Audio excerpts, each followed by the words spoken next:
What is going on, everyone? It's episode 103, recorded on Sunday, July 3rd, 1922. I'm John, and hey, Drew. What's up? A man walks into a bar and sits down. A hot, blonde waitress pours him a drink and asks if he would like to order anything. He looks at the menu, and it says, hot dog, $2. Cheeseburger, $5. Hand job, $10. He asks the waitress, Miss, are you the one who gives the hand jobs? She winks at him and replies, why, yes, I am. And the man says, well, wash your hands because I'd like a cheeseburger.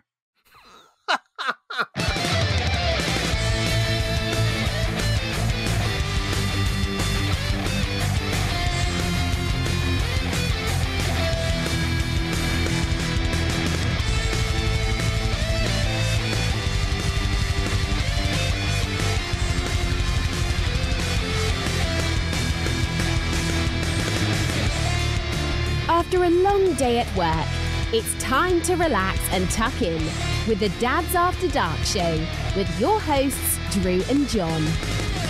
On tonight's show, we talk about Nintendo Directs. Do you like playing video games? Do you like free money? Well, tonight we have $75 worth of gaming competitions going on that we're going to be talking about giving away. And lastly, is Nintendo losing its way? Is it wandering down the wrong path? Will it ever find the right path, John? Who knows? We're going to talk about it tonight. John, happy 4th of July. How have you been, buddy? Every time I say this, but it feels like we never record. I feel like it's been forever. But we miss each other. Yeah, no, I'm in the midst of a 5-day Monster Hunter weekend. I have not taken any PTO off this year. I have used my floating holidays. No, I've used my floating holidays. Okay. None of my core PTO.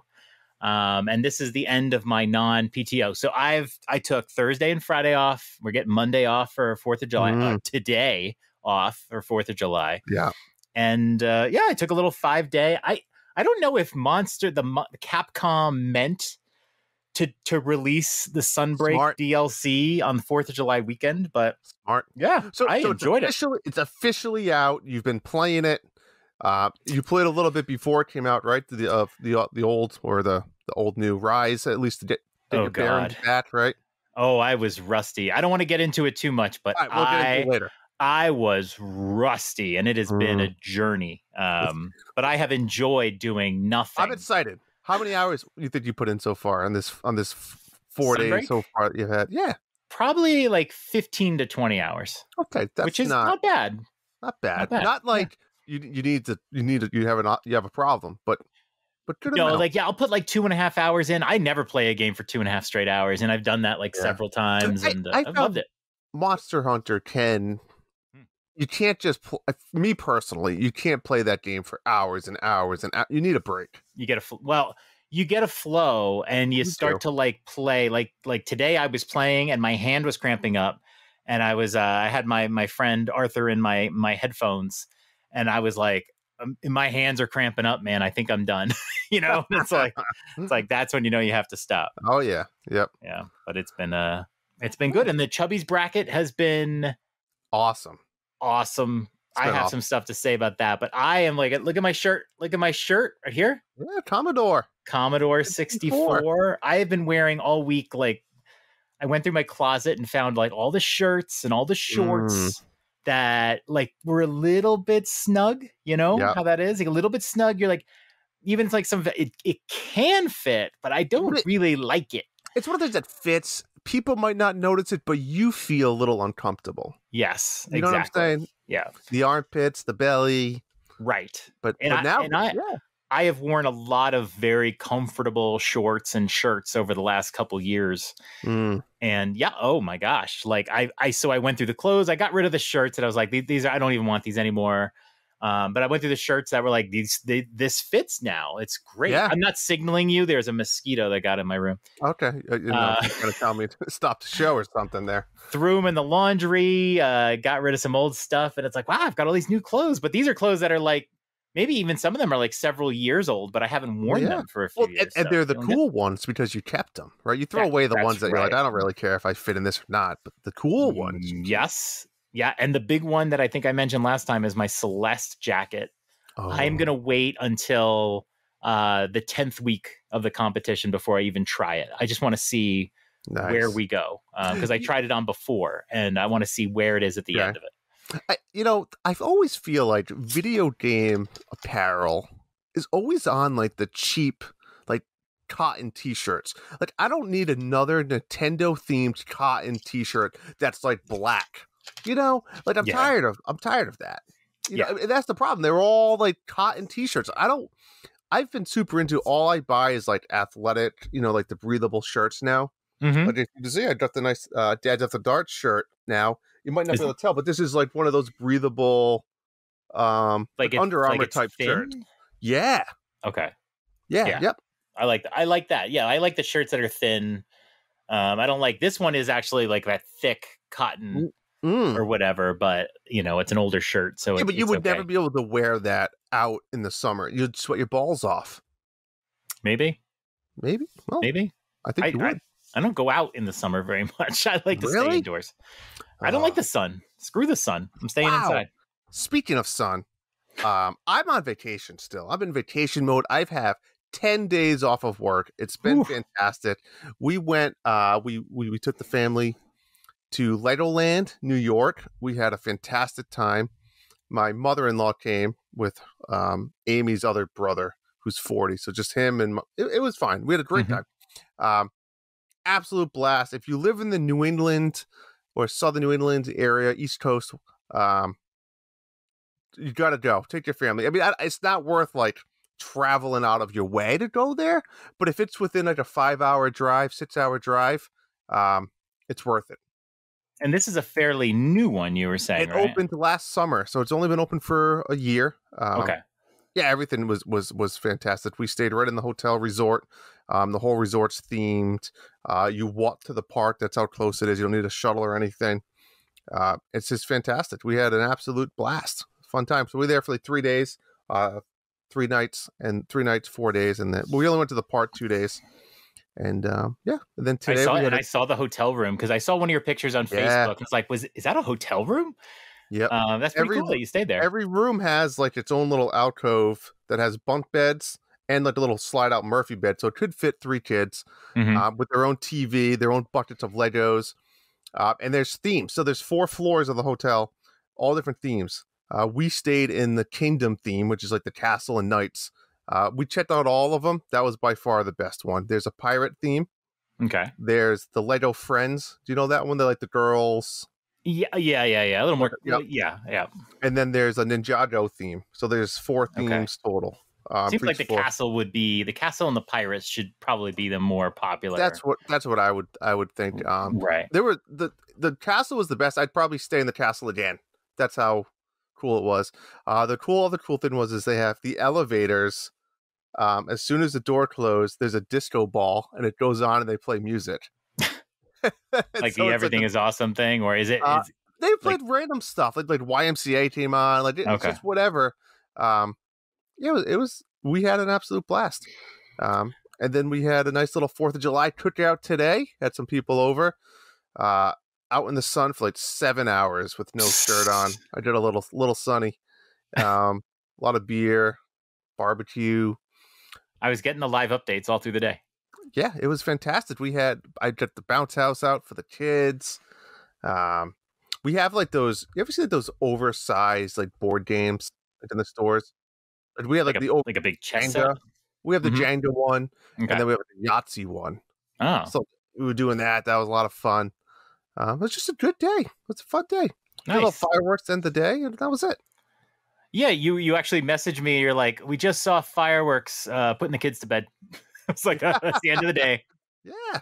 It's over. I was excited about the Legoland thing. And I just checked while you were talking to see, because I'm a New Yorker. I'm from New York.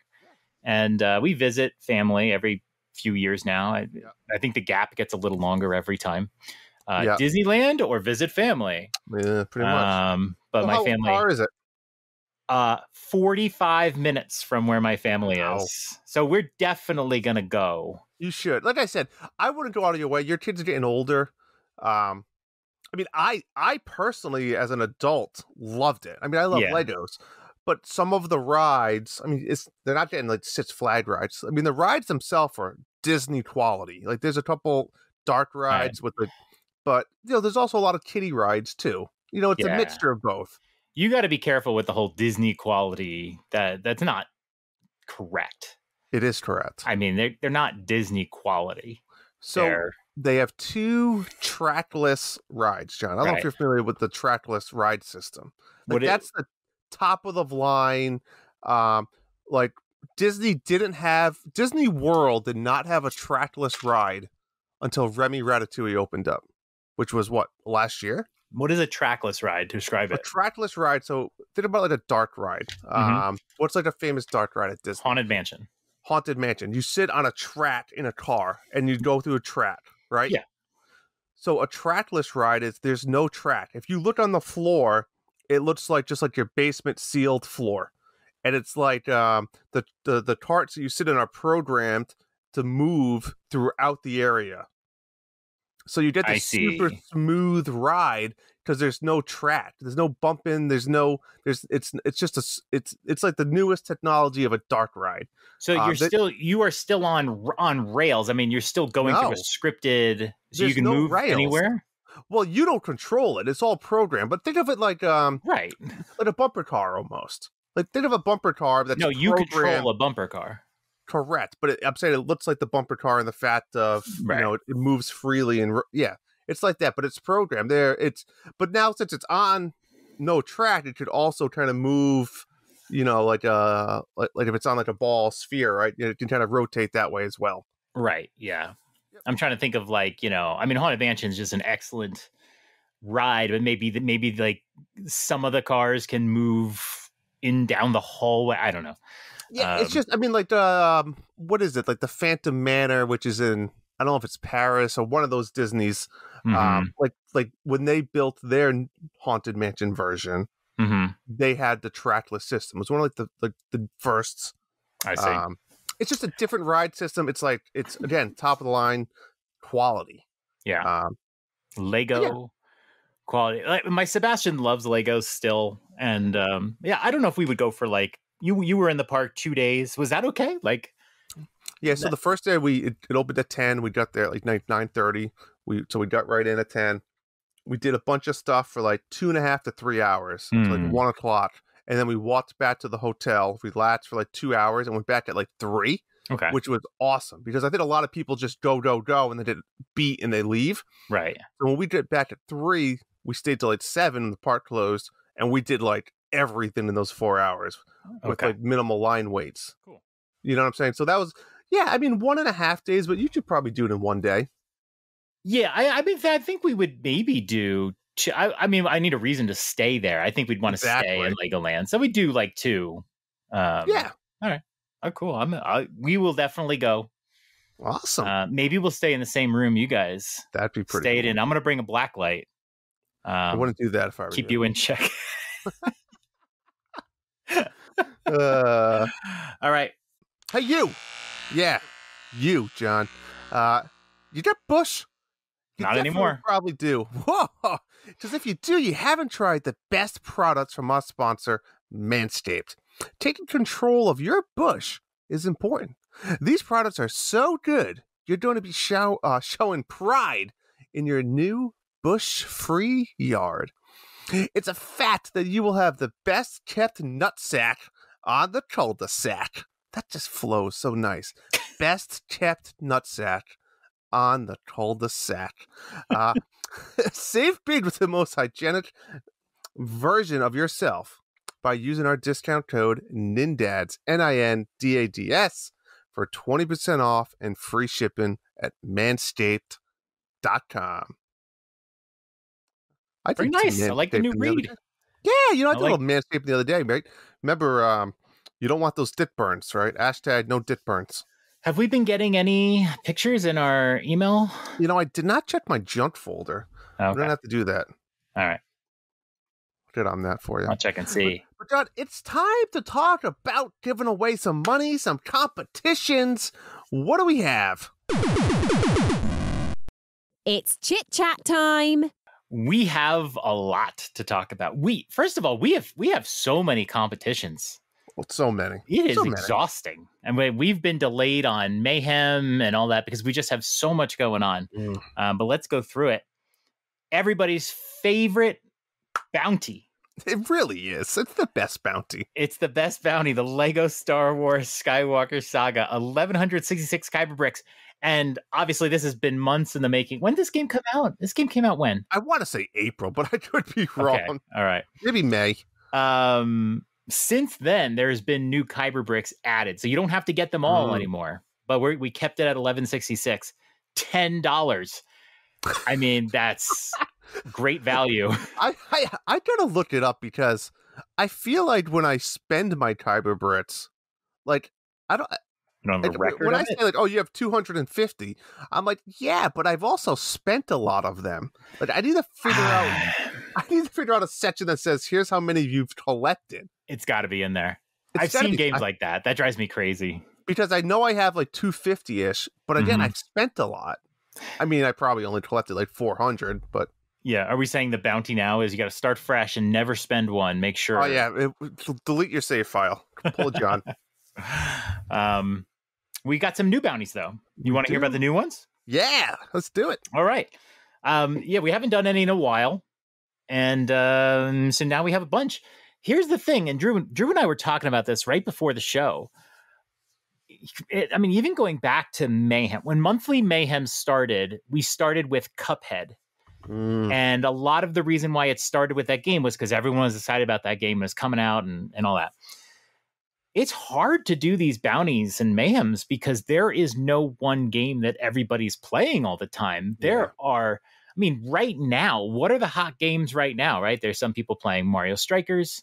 There's some people playing Monster Hunter, Cuphead. I mean, there's a lot of these smaller games that people are playing. You're right? You're not having these huge games that are coming out that are just, and maybe that's the problem. Maybe there's too many good games, right? I also think a lot of people have bought other consoles, right? I mean, when Switch first came out, it was only the Switch. Yeah. But now you do have a new version of Xbox and a new version of a PlayStation that people are now also buying, right? That takes away some of their time. And we're going to touch on that too. But yeah, there's a lot going on. Yeah, Tim just got a PS5. So it's hard to come up with games for these contests. And so we have added 3 of them, and they're just a variety of different games. You may not be playing all of these games. You may not be playing any of them. There's nothing we can do, man. Got to play some games. We're trying to, Here's what we got. First new one. Should we do a sound effect here? First new one. No, we won't do it. This is John's Beat My Pac-Man score. Take a video, 30-second Switch video, of you passing my score in Pac-Man Museum Plus. John, what's that score? Let's hear it. Has to be specifically that game. The score is 31,120. I will post the score on Twitter when this podcast comes out. Good, bad, excellent, terrible. But I'm going to trust you on this one, buddy. We'll say I was the Pac-Man champion at Bob Cousy's Switch party. I'm kind of a big deal. But yeah, do you have a t-shirt that says that? Yeah. We should put that out. Take a video of you passing my score of 31,120. Okay, specifically that score. It's why we know that it's real, and it has to be done in Pac-Man Museum Plus. You can do it on any platform, but specifically that game. Well, let me ask really quickly: Pac-Man Museum Plus, what style of game is this? Well, this is the more recently released one where you have the virtual arcade and all the games. Yeah, but is it one particular Pac-Man game, or is Museum Plus the mode? Just Pac-Man. No, Museum Plus is the game. It's just regular Pac-Man. Gotcha. I am limiting this to players of Pac-Man Museum Plus, which is free on Game Pass right now as well. It's available on Switch. It's available on PlayStation. Don't go breaking out some emulator or anything like that. I want it specifically from this game. All right. Next one. Be the best of turtles. You need to pop the complete cast achievement in Shredder's Revenge on any platform. Sounds dirty. To get this one, you know what? Pop. I got the pop word from Hambone Johnny. He's been saying that word a lot. Oh, and I'm like, yeah, I like that. Pop the Hambone's achievement. a dirty bastard. You better watch out for that guy. He is, but he influences my life. I know. So in order to get this achievement, you have to beat the game with all 7 characters. Really, you just have to beat the last level with all the characters. You can't tell them that. Well, we know. People know. It's not a secret. So take a screenshot of prove that this is your game and that you got this achievement. I bet you somebody out there has already done this. First person to send it gets $10 in eShop money. Pop. And the last one is the new Cuphead Delicious Last Course DLC. We're popping again. Pop the Ranger. Obtain an A rank or higher on all bosses in Inkwell Isle 4. So this is the Ranger achievement. You have to get an A rank or higher on every boss in the DLC. This is our toughest one of the 3. And you'll get 10 whole $10 dollars. Buckaroos. Do you think anybody's done this already? I'm close to believing it. Maybe I'll go fucking do this one. Can I win? No, you can't win. Oh. But you can. If you can do it, then anybody can do it. That's a fact. That is, yeah. This is a good one. I can't wait to get to this. Listen, you don't give me enough credit for my gaming capabilities. I do too. I have literally said on this show, I am actually for a guy who doesn't seem to be a huge gamer. How many games do we talk about? And you're just like, what the fuck game is that? I've never heard of that. I don't have another console. That's I mean, true. you're just constantly like, what is this? Like, I don't cry during games. All of that. Yeah. You're so good at Slay the Spire. You blaze through the Cuphead DLC. I killed the Cuphead DLC. And when you get your brain onto Mario Golf, when you get your brain focused in a game, you don't play a lot of different games, but when you get your head focused in, you're like really good. I've very rarely seen you struggle in a game. That's fair. Which is weird, because overall you're an idiot. That's a fact. But you're good at the games that you care about. It's pretty funny. All right. Speaking of Cuphead DLC. I've been waiting months to say this next phrase, but it is back.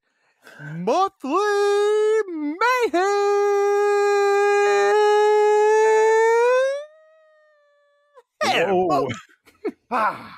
It's back.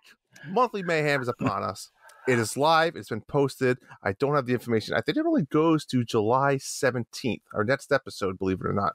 It's a shorty.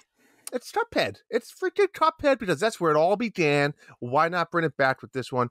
And how many people out there, let me blow your mind, because I know there's probably 28% of you listeners out there that didn't realize that Cuphead DLC, the DLC actually stands for Delicious Last Course. Mind blown. Pull over. Take a second. I understand. 20% of you. I knew you didn't know that. So here's the rules. You guys know the rules. It's $15 to the winner, $10 to the runner-up. That's always the given, right? That it didn't change. And here's how you're going to win. You're going to get 1 point for each percentage complete in this game. And they do a good job. When you go back to the main menu and you hit the L and R to start the game, great music, by the way, very catchy. It's going to tell you your percentage complete for the original game, and then for the DLC, it also has its own separate category, so you can kind of see it. So 1% equals 1 point, and then for achievements, I may have fucked this up, but I believe there's 14 new achievements for the DLC. We're going to give you an additional 5 points for each one. Listen, this is your chance to both win Monthly Mayhem and get a bounty at the same time. Go out there, get that Ranger bounty completed, and you'll get 5 points in Mayhem as well as $10. It's a no-brainer. Go do it. So this Mayhem is now live. It goes to July 17th. Just go play it. Enjoy the game. We'll talk about it a little bit more later, but it's fun. It's challenging. I think it was less challenging than the other one, but it was still fun. And you nailed it right. I mean, it's It's not a long experience. No. It's a great experience, and you can do mayhem and win money, and you can get the bounty. Yeah, why not? Try it. If you do hit that achievement in the bounty, let us know right away, because the first one gets it, and that's it. For mayhem, you can collect your points. You have 2 weeks now? 2 weeks to go? 2 weeks, yep. I have to finish Fire Emblem before I'll jump into Cuphead, but I want in on this. So yes, this is a fun one. Cool. Also going on, we got the Dads After Dark Strikers Club, and I just want to say thank you, everybody, because we fucking killed it last season. We did. Absolutely killed it. We finished the season in the world ranked 201. I think we got down below 200, but when the season ended, we finished at 201 ranked club in the fucking world. Incredible job. We did great. We moved up division. We got all of our tokens. We're continuing to collect more tokens. We now have we upgraded our Mushroom Hills to tier 2. We now have almost 50,000 tokens, John, sitting in the bank waiting to spend. Also, for all you people out there, I went in and I updated all of our things in our stadium that we could update based on your votes. So, John, I know you wanted it. We now have the clear tube goal with the coins. I love it. Those as our end goals. Yeah, it's going to be a blast. I did change our colors for season 2. If you guys have a preferred color, let me know. I'll change the colors. Let me know what you guys want. But this is fun. We were talking about a little bit in Discord earlier today. I think the game is perfection as far as the gameplay goes. I truly do think the gameplay itself is pretty smooth, pretty good, pretty thought out. I played a lot of this game. I have over 50 hours in already. And I will say I probably have, over 100 matches online. And I haven't found any matches so far like someone found a way to beat the system. That was one of my fears. That it would require balancing, like something that's unfair. I haven't seen that yet. No. The menu options could be a little bit improved and stuff like that. But anyways, Strikers Club, we have spots open, folks. If you want to join, let me know ASAP so you can get in for this season. If not, you can get in for next season. That's okay too. But we have spots. We want you in. That's it. Our top performers are playing 50 games a season. We'd like to at least see 5 to 10 per person per season, but keep them going. You only gonna get better if you play. Yeah, we're gonna bring the randos in to kind of buffer our roster. Are you getting requests? Because the season starts by the time people hear this, the season will have started already. It starts in early morning tonight. Yeah, I'm thinking once we have our numbers, like we show have a lot of matches and wins in our belt, and people see us that we're an active. I'll get the requests in, and I'm going to start accepting them. I'm going to be honest, because I'd rather have randos in that are playing matches than unfortunately friends. No hard feelings, guys. But if you're in the club and you're not playing, you might get the boot. Give him the boot. Give him the boot. I saw. We have in the standings. We, like you said, we had gotten under the 200s, and then I remember that night. I stayed up late because I wanted to get us under the 200s, and then we did it. And I was like, okay. But I was like, by the time I wake up, we'll have probably gone back down. And I was like, wow, we ended up at 201. I was like, man, I think I would have stayed up a little bit longer if I thought we would end up at 201. If I'd have just done just a few more matches, maybe we could have been under 200. In the end, it's not that big a difference. But a lot of the European people were probably they couldn't stay up any later, probably. So they were probably all in bed. And if you notice, a lot of the clubs are FC for football club, which I have to assume are Europeans. Yeah, but we see European soccer here. I mean, true. A lot of FCs here. Yeah, I think season 1 was a big. You know what? We'll talk more about that. We'll talk more about that soon. So the last thing I'll say about the Strikers Club. Remember, every season for at least the first 3 seasons, we give $10 to the top performer. Hate to say, pat on my back, it wasn't me, but I'm not eligible, folks. So it was Long Ets. Well done, buddy. Woo! You earned it. And this is one of those. He could win that season. There's no limit. You should win every season. Keep coming. keep playing the game, keep winning, and that's it. So Epsilon Nets gets $10 for that, and there'll be another $10 given away next week. So starting tomorrow, get your games in, keep playing. Yep, season starts early Monday morning, goes for just a week. And I'm interested to see what the rules will be this season. Yeah, because we did normal matches in season 1. There's got to be something different. I'm ready for it. Could be. I'm excited. John, give us a little breakdown on the Chubbies. Yeah, Chubby's bracket continues to go on. Bruce Patterson won our week 5. Well done. Nick Metzger with another win, week 6. He's been the biggest loser multiple times now. He's our carbless guy. He's the one going carbless. Wow. I think Jesse is going keto. I'm not sure if he's going keto or not. But Nick is just rocking it. And I saw today his goal was my goal, which is to get to the 100s. My goal is 199.8. Okay. I just want to see a 1. Yeah, my goal is 179. I want to see the 7s. That's insane. Is it? I mean, real goal is 175. From my point of view, if I got to 179, I'd be like ecstatic. But I try to keep it realistic. But it's funny, is Nick's goal is, those 100s. But that was my goal. But he started, I think, about 10 pounds heavier than I was. So he has passed me by and hit the goal before me. He's killing it. It's awesome to see people. I was a little nervous. People would start this and not finish, but I mean, we're getting engagement from almost everybody that joined. Yeah, there's chat in the app, chat in the Discord. Yeah, I don't check the chat in the app, but I check the Discord app, the chat. Changing people's lives. Yeah, 1 pound at a time. Yeah, Sean was posting pictures wearing clothes that used to not fit him. I know I was doing that too. That was a big thing. It's good to see. Really good to see. We should do another total poundage count. Yeah, I like an update on that. Wait till my weigh-in tomorrow is not going to be good. So I can't wait to see your weigh-in.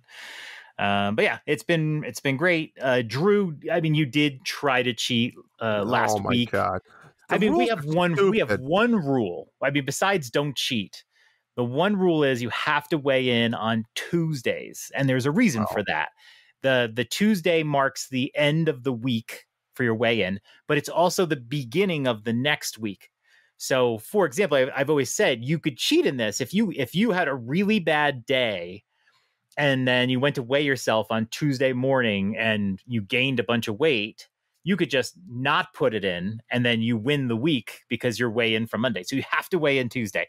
And this guy right here, Drew, doesn't weigh in thinks he's going to win. I had a killer week. I was second place by only a little bit. I was beating Hambone Johnny, who's been killing it in my weekly head-to-head, absolutely murdering it. I was down to 185. For me, was my first milestone goal. And I went on fucking vacation, and I didn't have a fucking scale, John, all right? And I'm not happy. I should have fucking won. It's not even about the $2. You were probably pigging out on vacation, and you were like, I'm going to cheat my way into $2. I walked 11 miles on Monday. If anything, I lost weight. No, wait, you walked 11 miles? Legoland, I assume? Yeah, Tuesday I walked 11 miles. Okay, but you didn't eat any bad snacks or anything at Legoland, right? Totally. You had, carrots. They had these fried apple French fries. Fried apple fries. Fried apple fries. Fried apple fries, but they put a little bit of caramel and Cool Whip on. Oh. I'm going to call Legoland. I'm going to call Legoland and ask if they have scales in the rooms. And if I find out that they actually have scales in the rooms, then I'll know. I would have done it because I still would have won. That's how much I was killing it. Probably, I did look at it and said, I think Drew probably would have won, but it was a first day of vacation. Very easily could have lost. I got to protect Hambone there. I got to protect Hambone. It's fucked up. All right. So it's good. So we have a lot going on. We have Chubby's bracket for money. We've got Strikers Club for money. We've got several bounties for money, 4 right now, and Monthly Mayhem for money. We are busy. We are busy folks. We're going to be poor. We're going to be poor indeed. All right. We're going to change our format a little bit for this show, and we are going to go right into, I don't know what we're going to call this. I don't want to say the news. This is an after dark show. Let's call it The meat. The meat. All right, we'll meat of the episode. We'll workshop that this week. All right, ready? Let's get into the meat. Do we have Sadie? We don't have Sadie saying the meat. The meaty of the meat. I'll go through the Manscaped ad read and see if there's if she says a word. A word. All right. Welcome to the meat. Speaking of the meat, really quick, watching the Boys episode the other day when the weird superhero guy can grow his dick. Oh yes, it broke through the window and it was the love him. sausage. And I'm like, what is that? Is that like an octopus arm? I was like, oh my god, it's his dick. I love when Frenchie goes, you should be more open-minded. Anyways, the meat. What do we got going on in the meat? What a great way to start the meat. Okay. First little bit that we've learned this week. This is going to be news. Did we explain that? This is news. This is the hard facts. This is the news portion of the show. We'll go over what has happened in reality, and then later on, we'll get into crazy stuff. But Into the Breach, John Blanco's second favorite game of all time. Got a physical don't step on me. This is my announcement right here. Into the Breach has a physical edition for the first time ever. Now you can talk. This, first of all, this game's like 5 years old. I don't get the hype for like a physical. You own the game. You've beaten the game. Why buy it to put on that shelf behind you and let it sit there and collect dust? Why do you buy all your fucking plushies and put them on shelves when you have the video game? Why do you need a physical Koopa? I just bought 3 plushies on vacation. There's not even room anymore. Drew, you have them digitally. A plushie? Yeah, you have to go to the website and look at them. So you didn't get it? Oh, I've already pre-ordered it. Are you kidding me?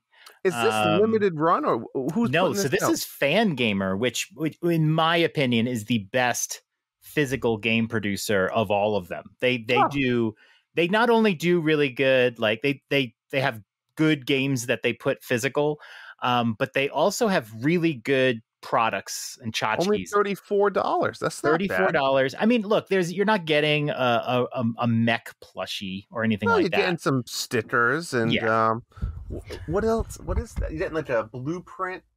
What's that?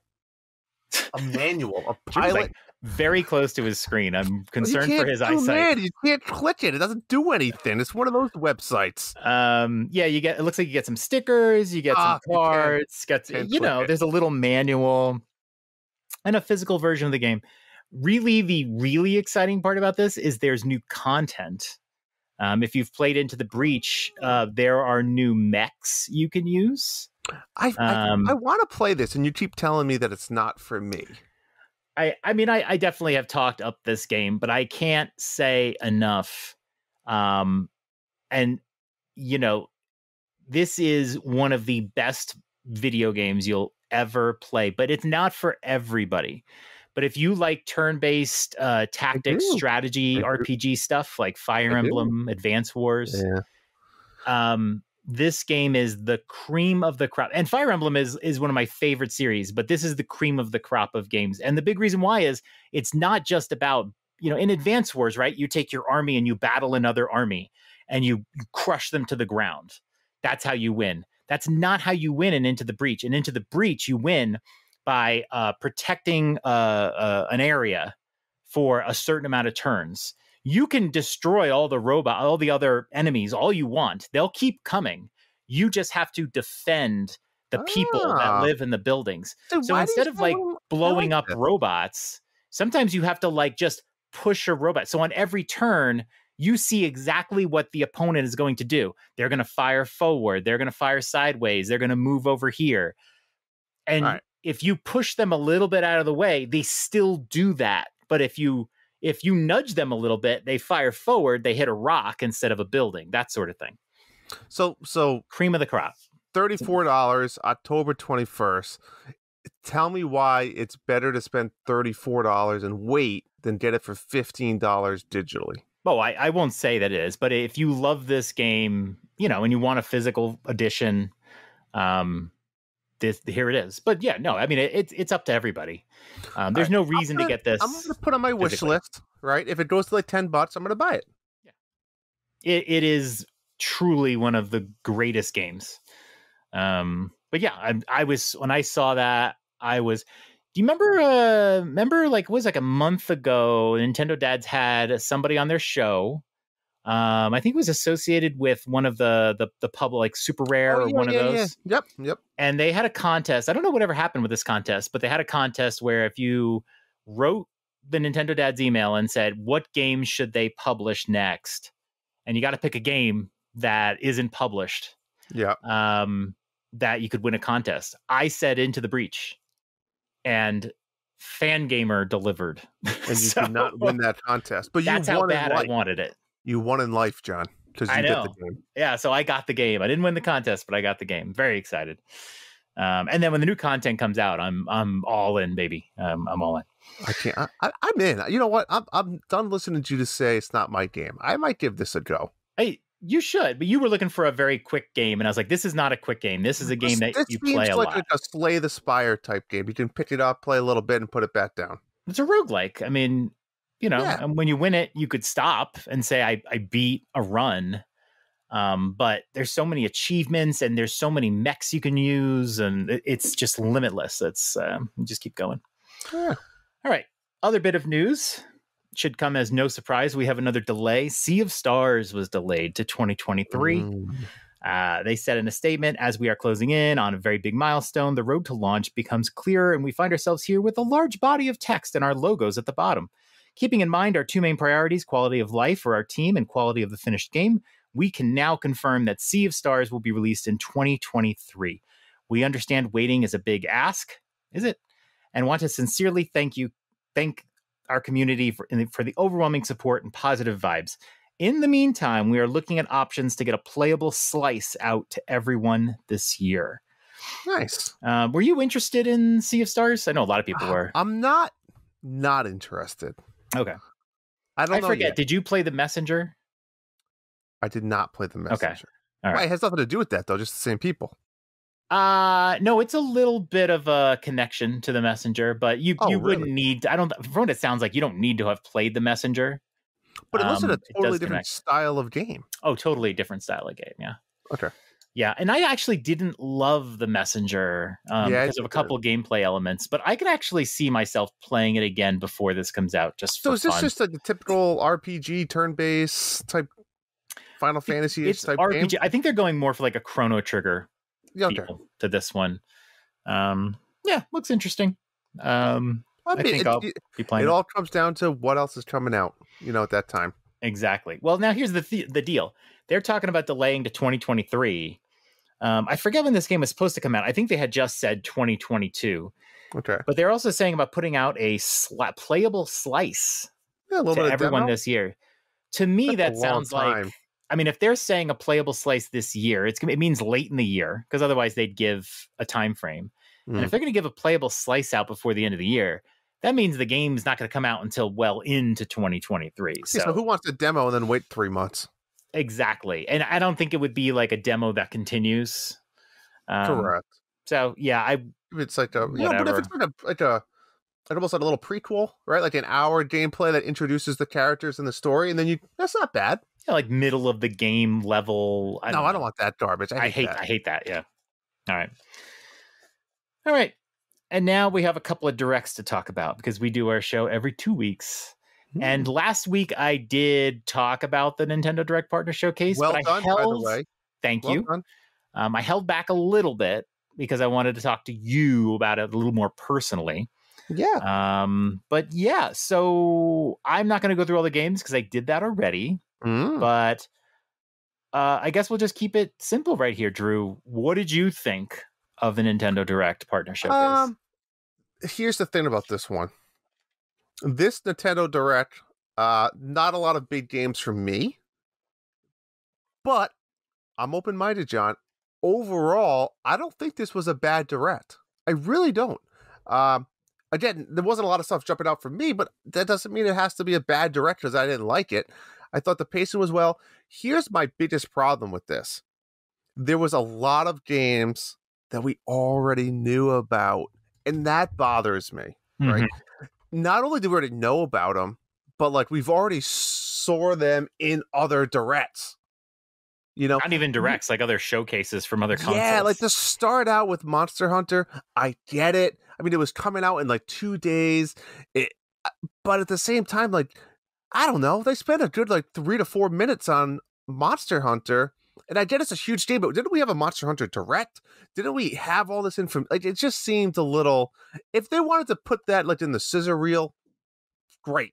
I don't think you need to open up the Direct and give it that full attention. You know, there was some new information in it. I agree. I mean, I was excited for it. I loved it. Yeah. But I think the problem is when they say there's 25 minutes. This direct is 25 minutes. Yeah. Everyone starts a clock in their head. And then what happens is whenever somebody sees something that they don't care about, they feel like it's intruding on their 25 minutes. I think Nintendo should not give the length of these things, because if they didn't put the Sunbreak stuff in, then this would be like, let's say 23 minutes or 22 minutes. You wouldn't feel like you lost something. It's just additive. Yeah. I think that's odd. I think that's an odd choice that you say, here's how long it's going to be. Like, why does that? Do they think that they're telling people, look, we're going to give out 25 minutes? Like, it's not a lot of information when you think about it. It isn't. I think they just want to set the expectations, how long you're going to sit in front of your screen. Because if it's 90 minutes, you know, it's like, okay. That is a good point, especially if people are at work and stuff, right? You know, like, hey, can I watch it at work? I'm not going to be able to watch 90 minutes at work. Right. And then when you're watching a game, like, you're like, oh, no, you're killing the time. Like, you feel like you're losing something. But you're not. You're going to get everything they have. But speaking of that, this was an odd one, right? This was not live streamed. This was just a video drop, which I will say, I kind of liked it, because I'm not going to lie. I was on vacation. It came out at 9 o'clock. Legoland opened at 10. I needed to leave the hotel, and I was able to watch this on the Twitch. Hey, honey, I got to take a shit before we go. And I got to sit on the shitter, and I could fast forward a little bit. You know, not super fast, but like, scrub through it. 30 seconds of Monster Hunter, and I'm like, all right, I know what this game is. I know a lot about it. I've played it. I'm not playing the demo. I can kind of hit that 10-second button until I see I'm out of that. Yeah. Do you know what I'm saying? So there was stuff like that I could watch this whole direct in probably 8 to 10 minutes. Right. Which, again, on vacation, I had limited time. It worked out. Interesting concept, though, that they did that and then didn't stream it. Yeah, very famously though, when they first announced the Switch, that was not a streamed event. They just dropped that on YouTube too. True. And I remember seeing Nintendo Switch and I was like, oh, yep. That's a weird name. I thought it had some good balance, good pacing, and good variety of games. Again, a lot of stuff we already knew about though. I agree with you. And the thing is, even the games that we didn't know about, some of them got leaked. So like, I mean, I know you and I are both really excited for Mario Rabbids 2. Yep. And Bowser, sucks. amazing. Even the date, Bowser didn't get leaked, but the release date did. I hate leaks. Even little things like dates. I love the excitement. About a date. I do when it's like, you know, when you're watching a trailer and you know there's gonna be a release date. Like the Breath of the Wild trailer, right at the end when they said "Open your eyes" and they were like March 3rd. I mean, like, we know Mario and Rabbids is probably coming out this fall or this holiday. We have no idea. They could have put 2023. I know, but they said 2022. Everything gets delayed. There's no guarantees. Yeah. They could have just said 2023 and be like, shit. But yeah, like I hate that it was. It's not the end of the world, but it's like that would have been a fun little thing to learn. And then it had been leaked that Nier Automata was coming, so that wasn't a big surprise. It was nice to get it confirmed, but it was like, I wish we didn't know that. That would have been more fun. And then Persona wasn't leaked, but you know, from the showcase and other clues, we were thinking we could get this again. It was great to like see it confirmed, and when it came up, it was like, yes, it is coming to Switch, and I'll talk more about that. But you're right. A lot of the cool stuff in here mostly was the indies. I thought RPG Time and Blanc were two really cool games. Looking at the list, here's games that I'm 100% playing. Return to Monkey Island, 100%. Mario and Rabbids, definitely. Mm-hmm. I'm on the Sonic Frontiers. I'm good chance I might play that. Disney Dreamlight Valley. I might try to play this one with my daughter, and see if she picks it up and likes it, and then maybe to help her out a little bit and get her going, and then trying to let her do it on her own. Now that one is early access. I don't know if that influences your decision. Like the official game doesn't actually come out September 6th. Correct. If you decide, like, are you going to wait, or are you going to use that as an opportunity to see if your daughter would like it? But is it free early access, or you have to pre-order it? I don't know, because we don't really get early access games on Switch. I know. What does that mean? Thing. Yeah, I don't know. So do you have to physically pre-order or pay for it? I don't know. No idea. We'll see when they're closer. But isn't it free to play though? It's a free to play game, right? Oh, is it one of those? I think it is. It looks like it. We'll see. Right. That's going to be a sucker for me and my daughter then. Oh, I want this. I want that. I'll tell you what. Dragon Quest Treasures had me a little intrigued. I liked the art style. I liked the concept. Mm-hmm. I might give that one a go, because I haven't played a Dragon Quest game in a while. Maybe I have to pick Jesse's brain and do a little research on this. I know this is a remake, right? This isn't new. No, it's new. Oh, it is new. We knew it. Well, we knew about it. We heard about it on a Dragon Quest Direct. Gotcha. Okay. Yeah. And that's really it for me. I'll be honest. Nothing else jumped out at me. Okay. Yeah, I mean, when I did my episode last week, it was like fresh off of it. I've had some time to digest.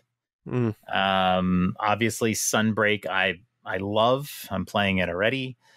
I tried Nier Automata on Game Pass. I played about 10 hours and then dropped off. It wasn't really interesting to me.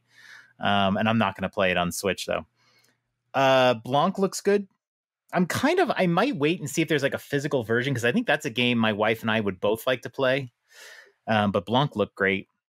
Looks like Fox the Hound. Mario Rabbids is definitely a day one for me. Yeah. And some other indies, RPG Time. I think I keep looking at it going like that really does look good, but it's probably realistically, I'll probably still wish list it and wait for a sale. Three Hopes from the Sizzle Reel, obviously I'm playing now. Plague Tale, I'm going to buy both those games on PlayStation. And then Persona is interesting. I will probably buy Persona 5 Royal on the Switch. I will not play it day one, because it comes out the day after Mario Rabbids. Isn't 5 the one you just played? Yes. I'll talk about that later. But I'm going to buy it. I'm going to buy it for Switch. I'm not going to play it October 21st. I probably won't play it this year, but I might play it in the future.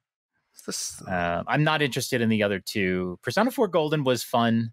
P3P is just, it's just older. But I think Persona 5 is just better than both those games. So, but yeah, I know. It was a good one. I'm so tempted to play Portal, but that first person view, man, I just can't. I just can't. I can't do it. But yeah, I thought it was a pretty good. I agree with you though. There wasn't anything that knocked your socks off. But if we're lucky, maybe tomorrow, maybe Tuesday, we'll find out about it. Maybe a real direct coming up, maybe next week. So we shall see. But yeah, if you want a full breakdown, check last week's episode that I did, kind of breaking down all of these, if you're into that sort of thing. But Drew, I know what else you like. Oh, yeah. I know you like Xenoblade. I can't wait for this. Was this not one of the best single game directs that we've seen? Wow. It was fantastic. It was just like they didn't stop and try to do this weird voiceover. Like everything was in game, like voicing. They explained it perfectly. Like Xenoblade games can be a little confusing, right? We all know that. We get that. This game did. It's this fantastic job explaining all the new elements to this game, mixed in with what the old elements of this game has to offer. Yeah, like it was overall from a direct focused, perfect. Like 10 out of 10. This is how, if you're going to do a specific game direct, this is how you do it. Whether you like the game or not, you have to give kudos to what they did. It was stellar. They started off with sort of the vague storytelling and sound clips and we've got to go. We're going to survive, all that stuff. And then it kind of broke down the characters. But I don't think it ever got too detailed because I was a little worried watching this. It's like, I'm playing this game no matter what. I don't like to get, but they really didn't spoil too much. They gave you a general idea of the story, general idea of the combat. I had come into this wondering if I would like the combat because there's 6 characters on the screen at the same time. It's essentially the same combat, except you can change. But there's so many more people, and now we know that you can have 7 in combat at the same time. You gotta remember when Xenoblade Chronicles 2, you had your main character. Yep. And then how many blades did you have at a time? Just 1. No. But then you could also bring the NPCs from the town, I thought, with you. NPCs from the town? You could have more than 2 characters in your party. Oh, sure. You could have 4. Correct. That's what I'm saying. Yeah.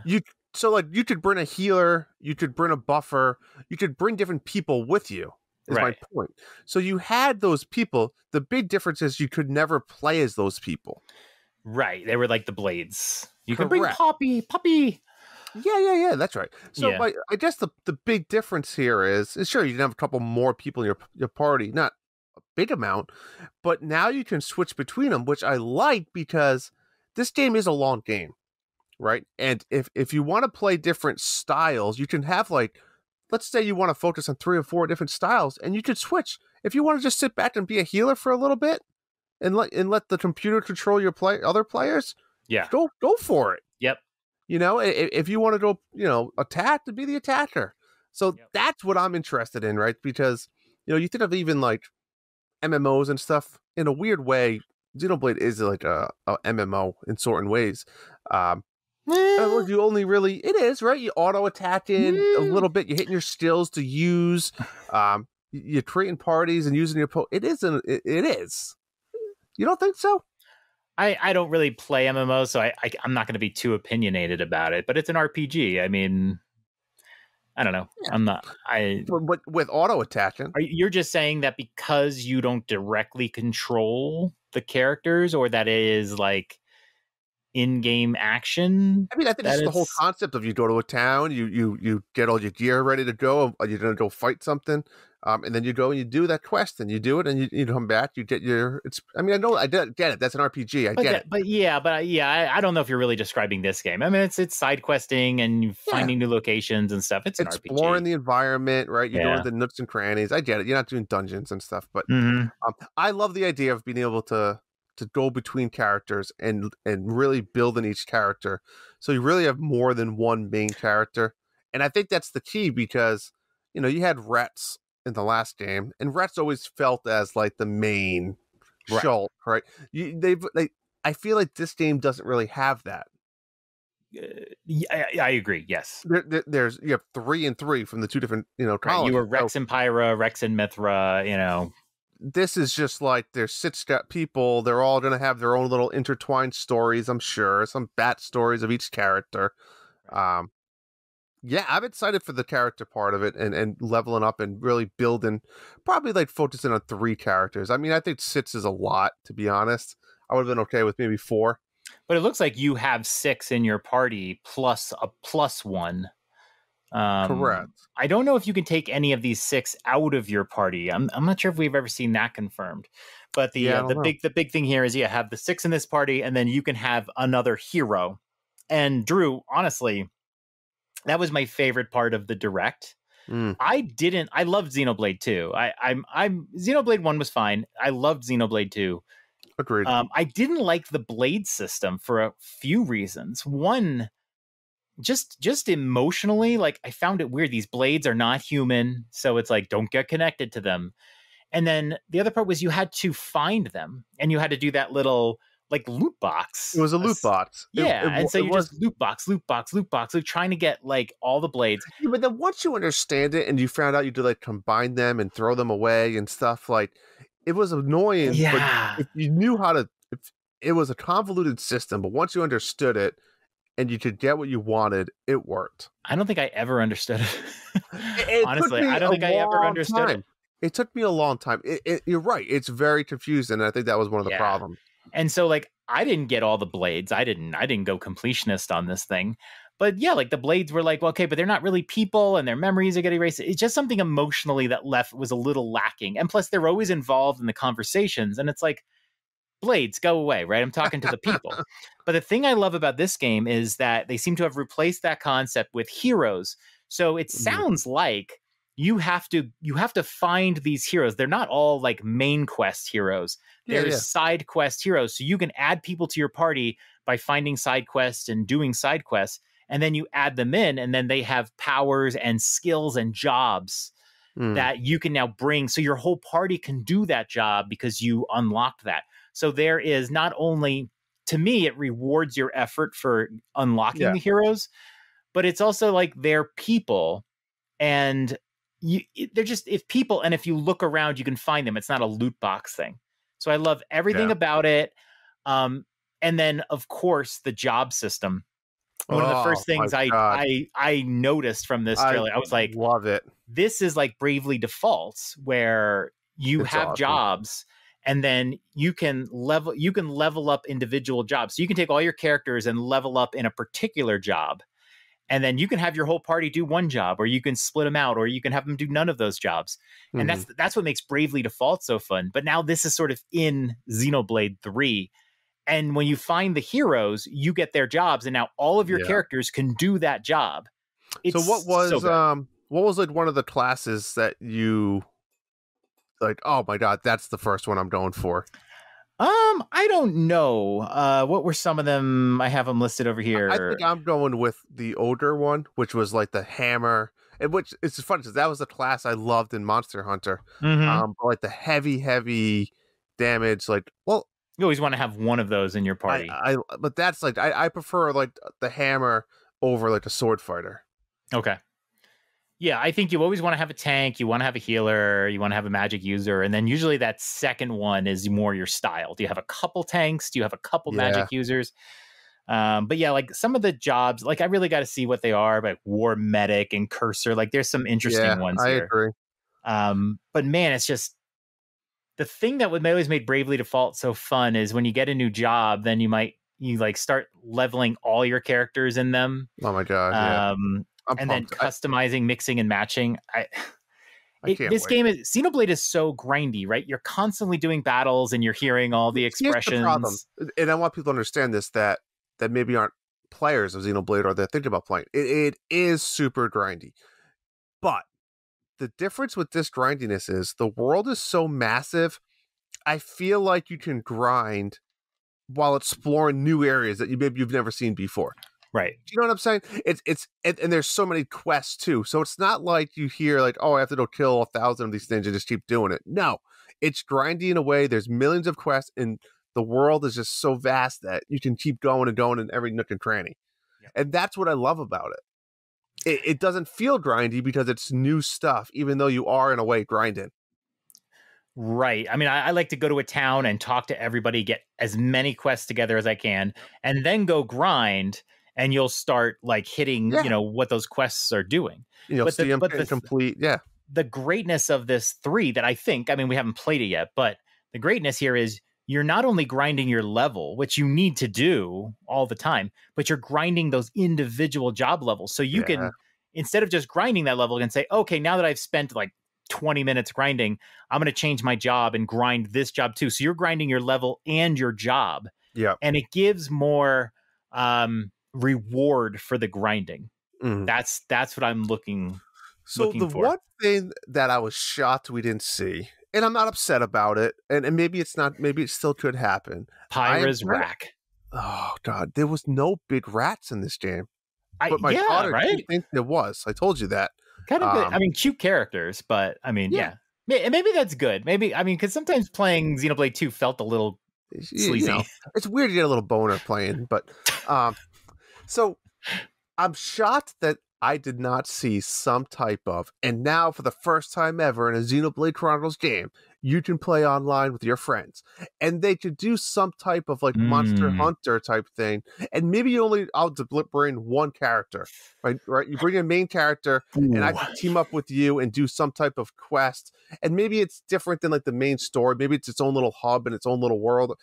Just something. I'm shocked that they didn't introduce this concept of taking down like a monster boss or doing something, a dungeon or something with people online. It did. Not a showstopper for me by any means. I'm just surprised it hasn't happened. Maybe DLC. I mean, because there is DLC that was announced. Speaking of that, expansion pass DLC. Yeah. What's your concept? What's your take on this? I'm gonna get it when I get the game, because I mean this game has a pedigree. I know I'll enjoy it. I know I'll spend a lot of time on it.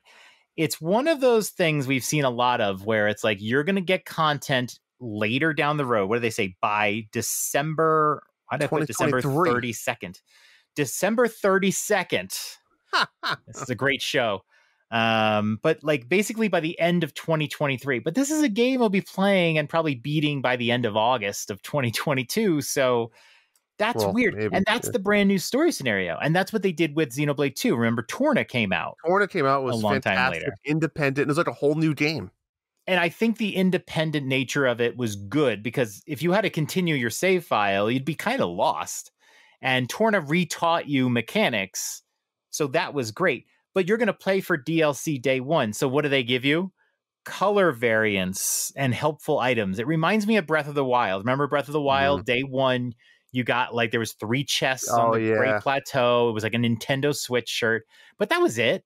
There was nothing really there. It's free though. It's just saying thanks for buying it for us. Right. So you can wait. I mean, I think you can reasonably play this game. Don't buy the DLC. And if you really liked it, then I would say, looking at this now, what are they? December, they say by the end of 2022, there will be a new hero character. That could be significant, maybe. But what's by this April, challenge battle that they keep saying? Maybe that's the online thing I'm talking about. It just sounds like it's new quests that might revolve around a particular character. Almost like a Smash Brothers drop. And at that point, what do you do with that character once you unlock them? Exactly. You already beat the game.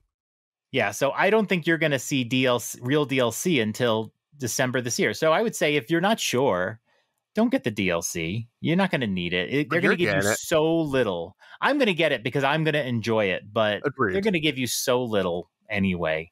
I wouldn't mess with it. And then maybe, next year, if they have some, big, meaty, standalone package, I wasn't going to say. I didn't want to finish that sentence. Yes, you did. The meat. Get it. I'm going to get it, but it's a bit silly. Actually, I didn't get the Breath of the Wild DLC right away, and I don't think I got it until after I beat the game. So I did buy it, and I went to find the treasure chest, and like one had like a ruby or something, and it was like, I mean, my God, it was like pointless at that point. So if you think that you're definitely going to get this DLC, get it day one, because those early things will probably have a little more value. I want my armor to have pink. This game comes out on my wife's birthday, and we'll be in Disney that day. Oh. We will. When does it come out? July 29th. I get home July 31st, right? I'll have like 30 hours in. Yeah, I took August 1st and August 2nd off just to decompress from vacation, but now it is Xenoblade 3. I'll be playing tons of Xenoblade 3 those days. So yeah, everyone's going to get ahead of me. I'm going to try to avoid social media a lot. Yeah, I mean, it's not really going to be spoilers. It's a long game. It's 2 days. I can't wait. I can't wait. I'm pumped. Anything else about it that caught your eye, or we're good on that one? Excited to explore. I love exploring these worlds. It's a lot of fun. Do you have a favorite character yet, or you got to see?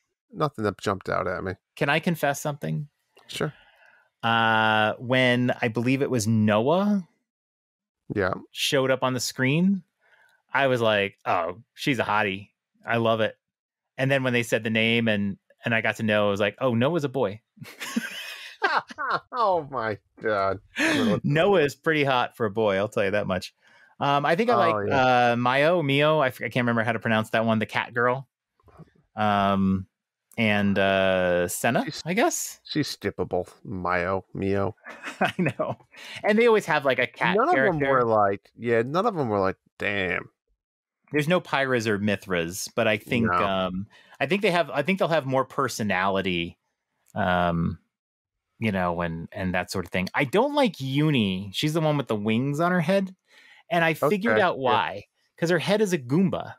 The winged I liked Goombas. Which one do you think is? Think what? Oh, the winghead. I liked Lance. Oh, is that's the guy with the glasses? He's the other kind of the bigger guy. He's like the main. Oh, the big gray guy. Yes. Yeah. I liked him. I think it's going to be great to see all of them kind of together. I'm into the winghead shit. She's a nice rat. I don't like the wings. I wish she just had wings on her back. The wings on her head are. Imagine what she could do going down on you, John. That's true. The possibilities are kind of open there. Do the flap. Can you flap me? Flap the meat. Oh, God. Xenoblade Chronicles 3, folks. Make sure you're playing it. We certainly will be. Can't wait. All right. Let's get into questions. Sure. We got some questions for the show today. Thank you, everybody. First question is from Sean Abbott, who just did a solo episode of Game Pass News. Ooh. And I did enjoy it. I couldn't watch him play Far Cry 5, so I imagined it in my head. There were some weird things going on, but he described it well, I guess. So the podcast was him. Well, they do a Twitch stream. So, okay. But the audio podcasters were in the dark. But it was good. It was good to hear him. All right, his question is: Cookout Day? He was responding to you because you were having a cookout day today. Cookout Day? What meats are you grilling? Also, what are your favorite toppings on burgers, dogs, and pizza? I will just say up front, today was not my cookout day, but tomorrow I'm going up to my brother-in-law's and we're doing hot dogs and brats. I'm jealous. What did you have?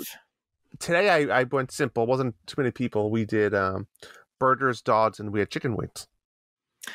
Wings on the grill. Yeah. Do you put them in aluminum foil? Yeah, I'll put them like the throwaway pans, the aluminum ones. Oh, right. Okay. Yeah.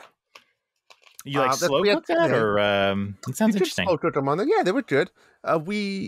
So as far as toppings go, with the burger, depends on what I'm in the mood for. I told you guys about my amazing barbecue burgers that I've been eating. Amazing. But I haven't done that. We went with today. I did some ketchup and relish. Not a mustard guy. Mustard is gross. I agree. Down with mustard. Down with mustard. But hot dogs, I've been raw dogging it. I just like it plain. I mean, it's just, I just like a Fenway Frank or it's risky, Drew. Burger. Right. I'm actually. I am Drew. This is why we're perfect together. Yeah. I'm the same way. I actually do prefer a plain. When I was a kid, I used to get some ketchup because you're supposed to, but a plain hot dog. If there's sauerkraut around, I will do a little bit of sauerkraut. Celery not salt? too much. What's that? Celery salt? No, sauerkraut. Yeah, but I'm just saying, celery salt too is not bad. Yeah, but I do like a plain dog. Now, here's my thing about hot dogs, though. I like them with skin. Okay. Yeah, okay. That is not easy to find in Colorado. A lot of them are skinless. I don't know why, but Sabrett is my favorite brand.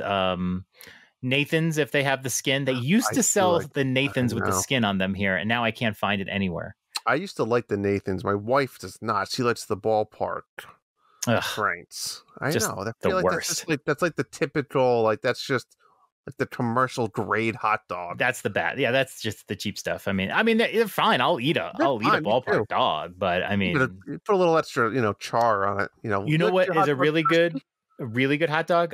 Boar's Head.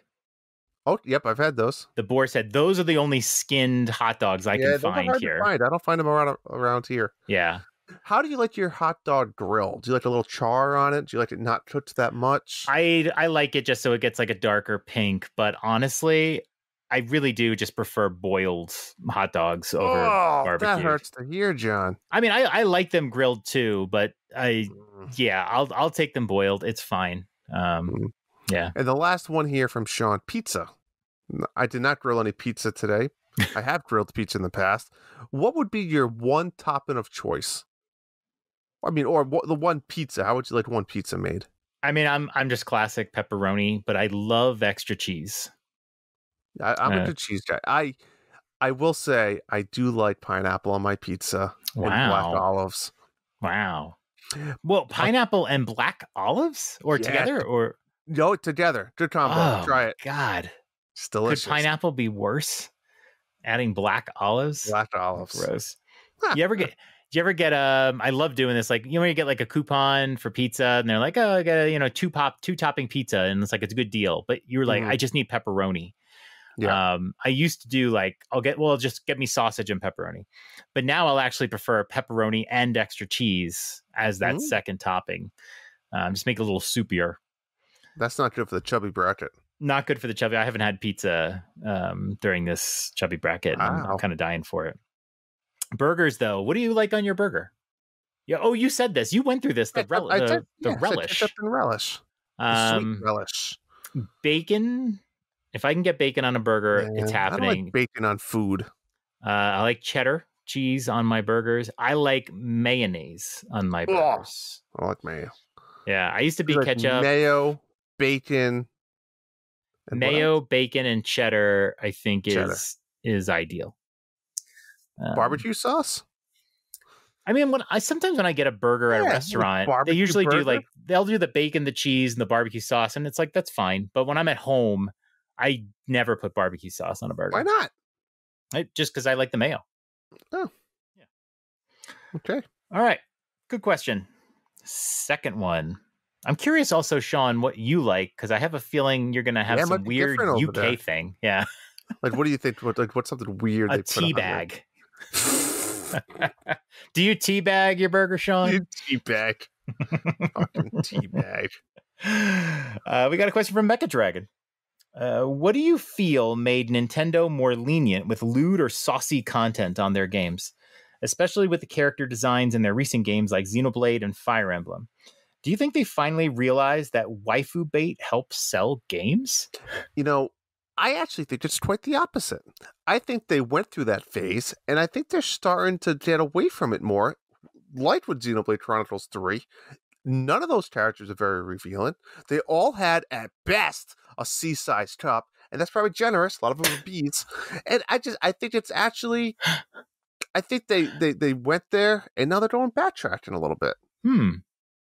Interesting. Fire Emblem is kind of the same way. I mean, I might be Fire Emblem Plant. You'd probably tell better than me, but like, how's Three Hopes? Like, are the characters revealing? Do they titties? Like, what are they not? Not revealing, but because most of the times you see them, like, you'll see like just kind of like profile pictures of them when you level up or whatever. And the girls are pretty cute. I know Hoppy she's one of my favorites from the Fire Emblem DLC. She seems a little more busty in Fire Emblem Warriors. I think Nintendo positioned itself as a system for kids. They try to keep their content safe so that parents could know if they get their kid a Nintendo, there's not going to be any inappropriate content or anything like that. I think over time, third parties, had games they wanted to port. And I think Nintendo wanted to get out of the business of dictating the content of their games. They're not going to say, oh, this game can't be on our system because it's revealing, that sort of thing. And I think overall Nintendo's published games do have some characters that are maybe, if not revealing, like Twintel in ARMS, for example, right? Where it's like they're going for an audience, but this is not a character. There's no nudity or anything like that. But I think their published games do stay away from it. Bayonetta is now published by Nintendo. But look at Bayonetta, she's covered up a little bit too. She was more covered up in 2, correct. But then she also has her attacks where her clothes go away and that sort of thing. But in 3, she looks a little covered up too. Yeah, but she looks cuter in 3. I don't think it's a big deal. Remember when they put Bayonetta 2 on Nintendo, they did a Playboy spread, and they actively told Platinum, like, you don't have to censor the game. Just do what you want to do. You know, and I think we still see that to this day from Nintendo. There's game. I mean, The Witcher 3 is on there, and you know, there's banging going on. You know, I just think they keep it within a limit. But there's a lot of games that go overboard. That, you know, they're just not going to they're not going to make those games, but you know, they'll be there. But I think that's something that they got past, you know, almost 10 years ago, really. I think Bayonetta was the big coming out party, but they had other games that were on the system that were violent or had nudity and that sort of thing. I just think you see that more in modern games because 8-bit boobies, you know, weren't. Yeah. How did we not name that our podcast? I know. Okay, so good question there. Last question from Ebicel. Do you grill eggplant with other meals? A favorite? Do you have a favorite eggplant grilled recipe? Very specific. Very specific. Ebicel. Thank you for that. I will say, for one, I like a good eggplant like parm or eggplant cutlet or something like that. I'll even order one at a restaurant from time to time. I have never made any eggplant in my life. It's just, I don't know. It's just one of those things. You know, there's certain things you just don't do. Yeah. This is one of them. But I'll tell you what, grilling a nice meaty eggplant sounds pretty good. What would I put on it, though? You know what? I think you're opening up my window for new ideas. I'm going to have to think about this. I've made eggplant. I've made eggplant Parmesan generally. My mom makes a really good eggplant Parmesan. Like the fry it. Yeah. Yeah, it's kind of like chicken cutlets. You dip it in egg, then you dip it in breadcrumbs or whatever, and then you fry it, and then, you know, you cover it all in cheese. Fun fact, the last time I threw up was maybe 20 years ago, if you can believe it. That's the last time you threw up? I was visiting home from college. So it's a little more than 20 years ago, visiting home from college, and I had my mom's eggplant Parmesan, and I don't blame her for this at all. Maybe I ate too much or something, and I threw up. So the last time I've thrown up, I have a stomach like iron. I mean, I threw up around the Nintendo dads a couple weeks ago. Yes, exactly. Just probably thrown up after that.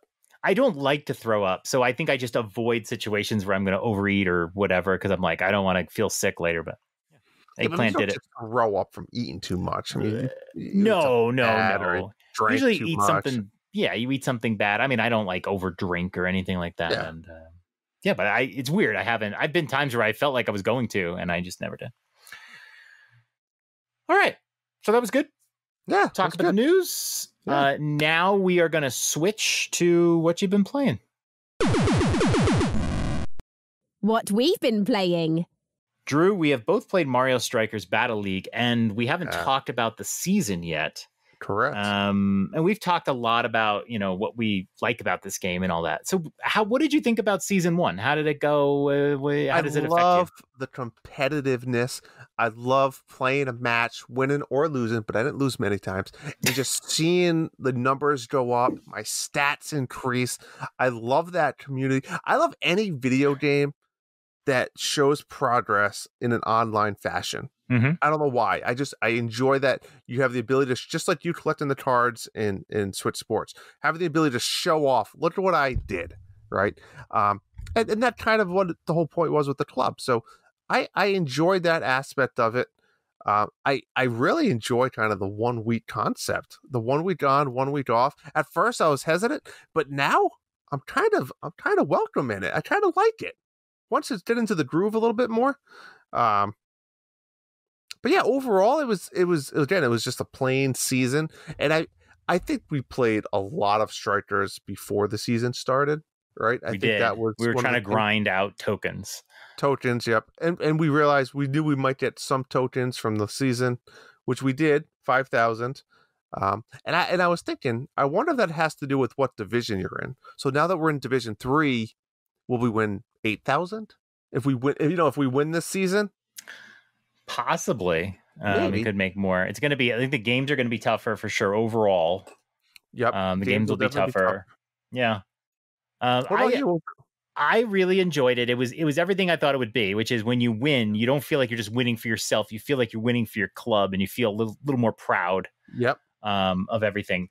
I wish when I was playing, and then you play, and then you do rematch, and you got to reset your team and reset your position.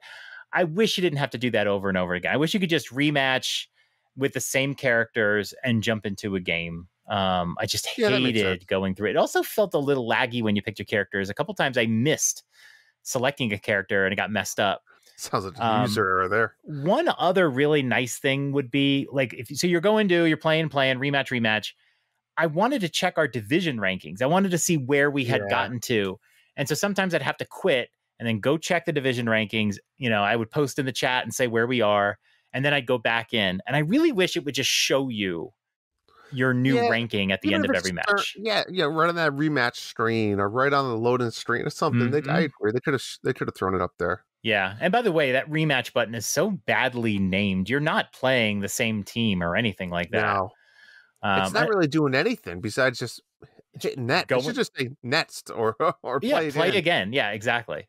One fun thing always is when your matchup shows up and it's hard to see. It's not the most clear thing, but it'll show you their record. And you almost immediately know if you're going to win or lose.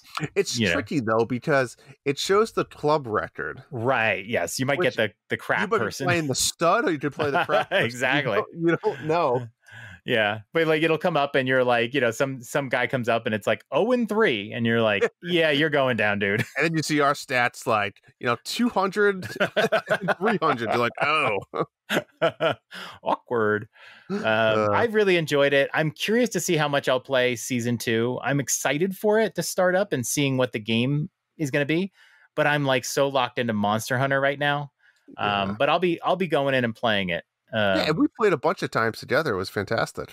Yeah. Oh, that was fun. That was fun. Playing, that's the thing. Playing with someone else in the club. Thank God that they give you like basically double the rewards. Yeah. Because otherwise you'd have no motivation to play together. But when you do play together, you get an advantage on those hyper kicks. The hyper kicks are huge. I mean, we were playing with, and my wife was playing. I mean, whoever was doing the hyper kicks, you had 2 people blocking you. Yes, exactly. It was like, and we didn't always coordinate really well with it. I think if we kept playing together, that's the thing, we would get better with it. But it's like, I can tell you're going to do it. Like if you're going to get in the corner or something like that, and I'll just go and just like, stand in front of you and just block. Yeah. That was the most fun with the 2-player. Otherwise, passing back and forth and shooting was actually really made it harder. A little bit. Well, unless you're talking like, coming over to Bowser, like, or something like that. I agree. Yeah, but like if I think you're going to shoot and then you pass it to me, like you always have to be ready and always assume they're going to pass it to you. And what are you going to do when they pass it to you? Yeah, are you going to shoot or are you passing it back? Right, but you can't be surprised. Right, can't be. No, but after a while. How many times did you get the ball and not realize you had the ball for like a couple seconds? It's tough when there's that many people. Yeah, because when you're playing solo or something, you always have the ball. Right. Yeah. But I hear you. There's a lot going on. Yeah. It can get repetitive. You're like, oh, it's the battle. Like you face somebody who's more physical. It's going to be a tough battle. Some people just like hold the ball too long. You pound them. You just know the game within 5 seconds. You're going to win. You know what I mean? Once you get to a certain level of it. Yep, I agree. But it really is a game about hyper strikes. If you play somebody who's very physical, it's going to be about a hyper strike, and you might be losing, but you got to get that hyper strike off. And I love the meta of just the hyper striking. Do you pass? I really got to love passing, faking a shot. Like you start winding up for the hyper strike, waiting for someone to come at you, maybe throw an item, and then pass it to somebody else. And they've already committed to like maybe coming to hit you. And that's how you can get a shot off. Even if you just have the hyper strike orb in general, they're going to play aggressive. Right. Which just opens them up to passing it and scoring just a 1-point goal, which is fine. Yep. So. Exactly. The last thing I will say, right towards the end of the season, I started to really figure out taking a shot from right in front of the goal, from just outside the goalie box, and holding up or down is just got to be like a 65% chance Even shot. If you just tap it, never mind any power to it. Yes. Yeah. Grab a toad, Get a faster character. Just get in front of that line and shoot up or down. I was early on, I was doing big shots from far back with Bowser, but everyone is now so aggressive that I found it hard to take those shots. It's not like they just let you. Now it's like I'll usually get like a Peach or a Toad and just get them in front of that goal and fire. Doesn't matter.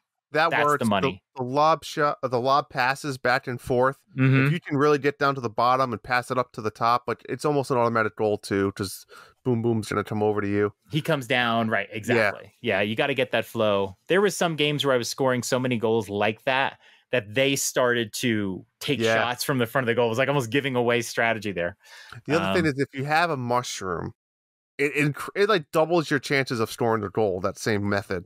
Just get close to just tap back. I don't know why. I don't know if it's just something to do with the speed or increases your stats or. Yeah, you can just get in the open. So if you're having trouble with Mario Strikers, just try that strategy. Just get in front of the goal, not too close to Boom Boom, like outside the line, and just don't even like charge. And hold up or down, and it'll usually go around Boom Boom. Yeah. I could see them patching that out. Actually, it's that effective. Yeah. All right. I'll go through my games real quick. Sure.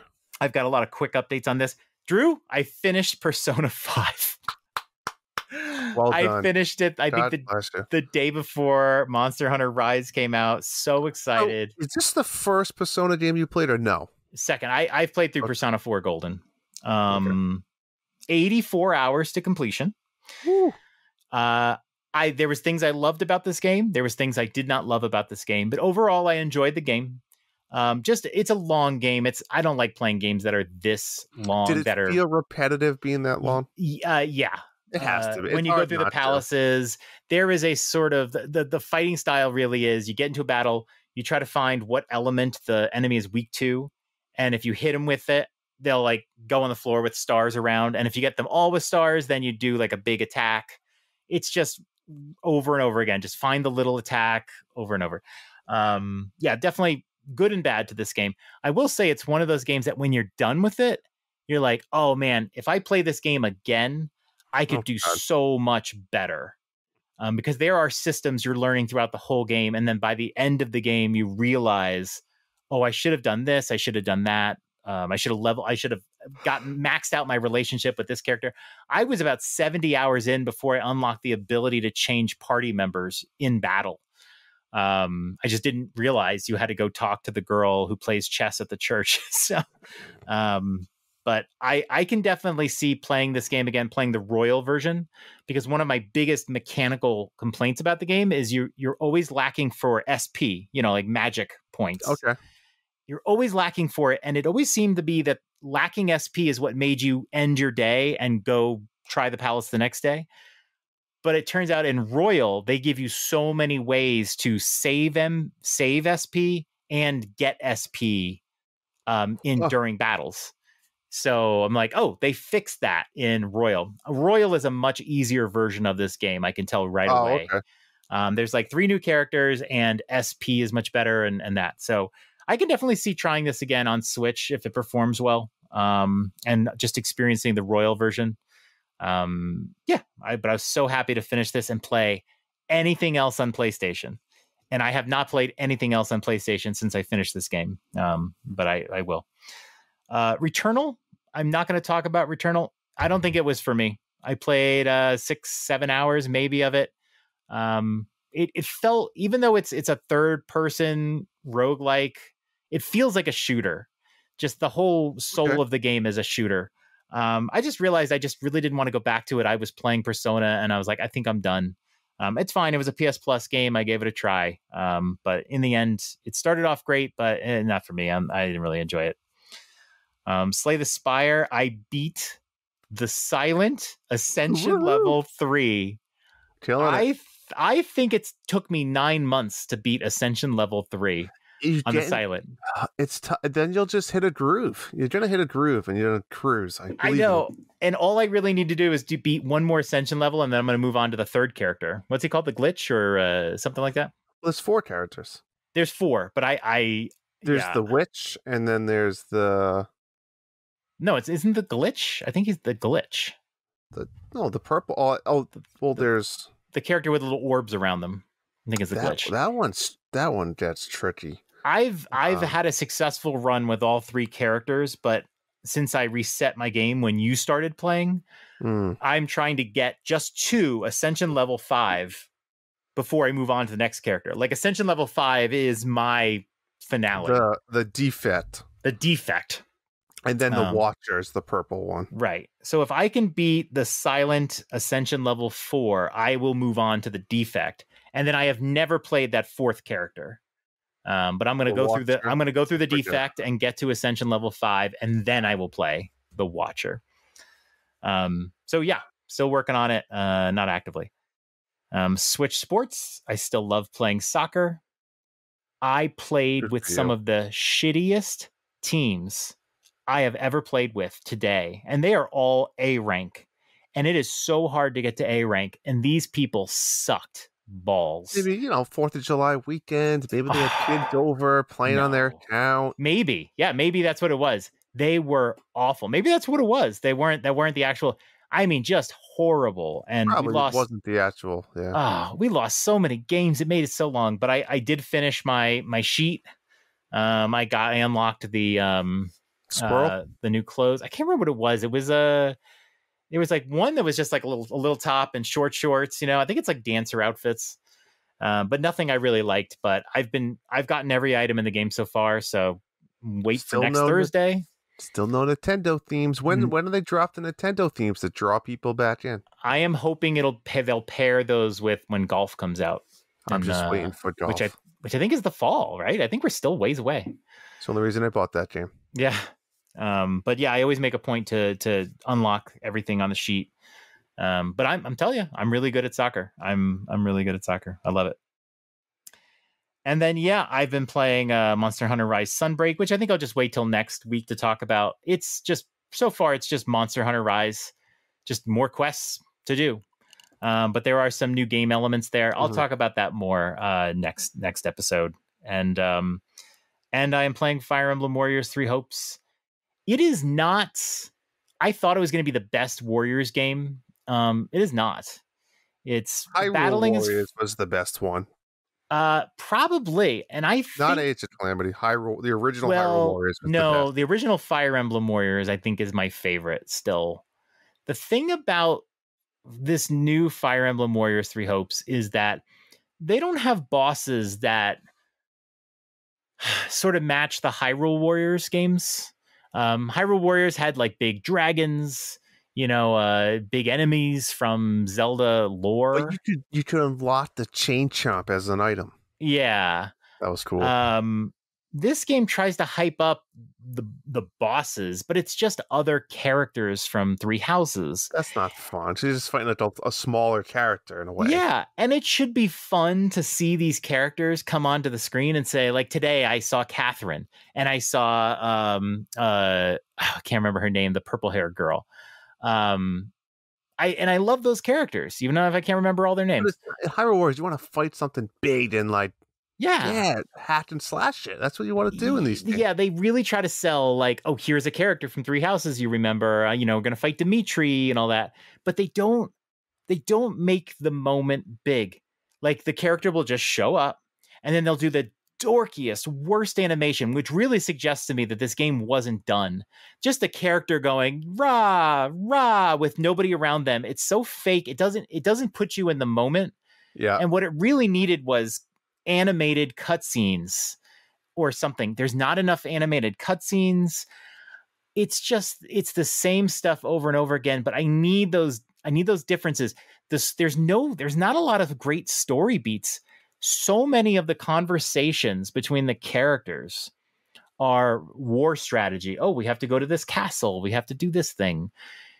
It's just like, oh my God, it's so boring, the dialogue. Oh, we need to do this movement and we got to do this.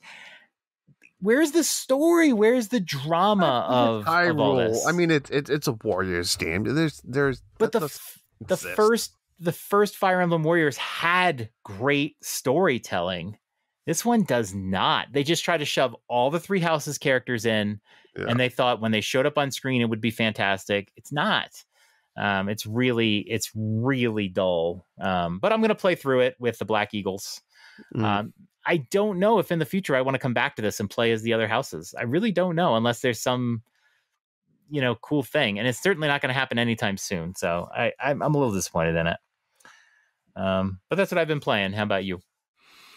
I have been playing. I did my monthly Mario Golf Super Rush. Yes, they are still doing costumes. But actually now they're doing quite the opposite, John. They're actually taking costumes away. So, for example, if you remember, Waluigi had like this cool fedora and type outfit.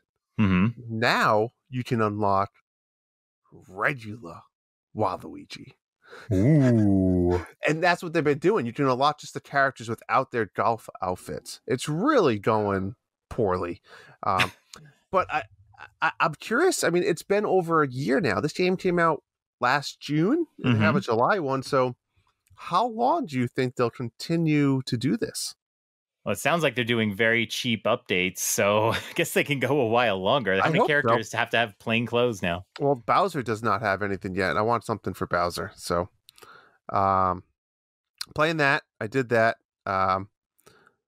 Let's see. I also been playing Slay the Spire. So let me tell this quick story.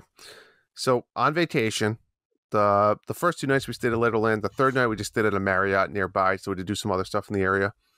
And in the Marriott, it was like 8:30ish, maybe 9 o'clock-ish, and we were all going to bed. The kids watched TV for a little bit, and then when they turned the TV off, it was just 2 queen-size beds. So the 2 kids were in one bed, me and the wife.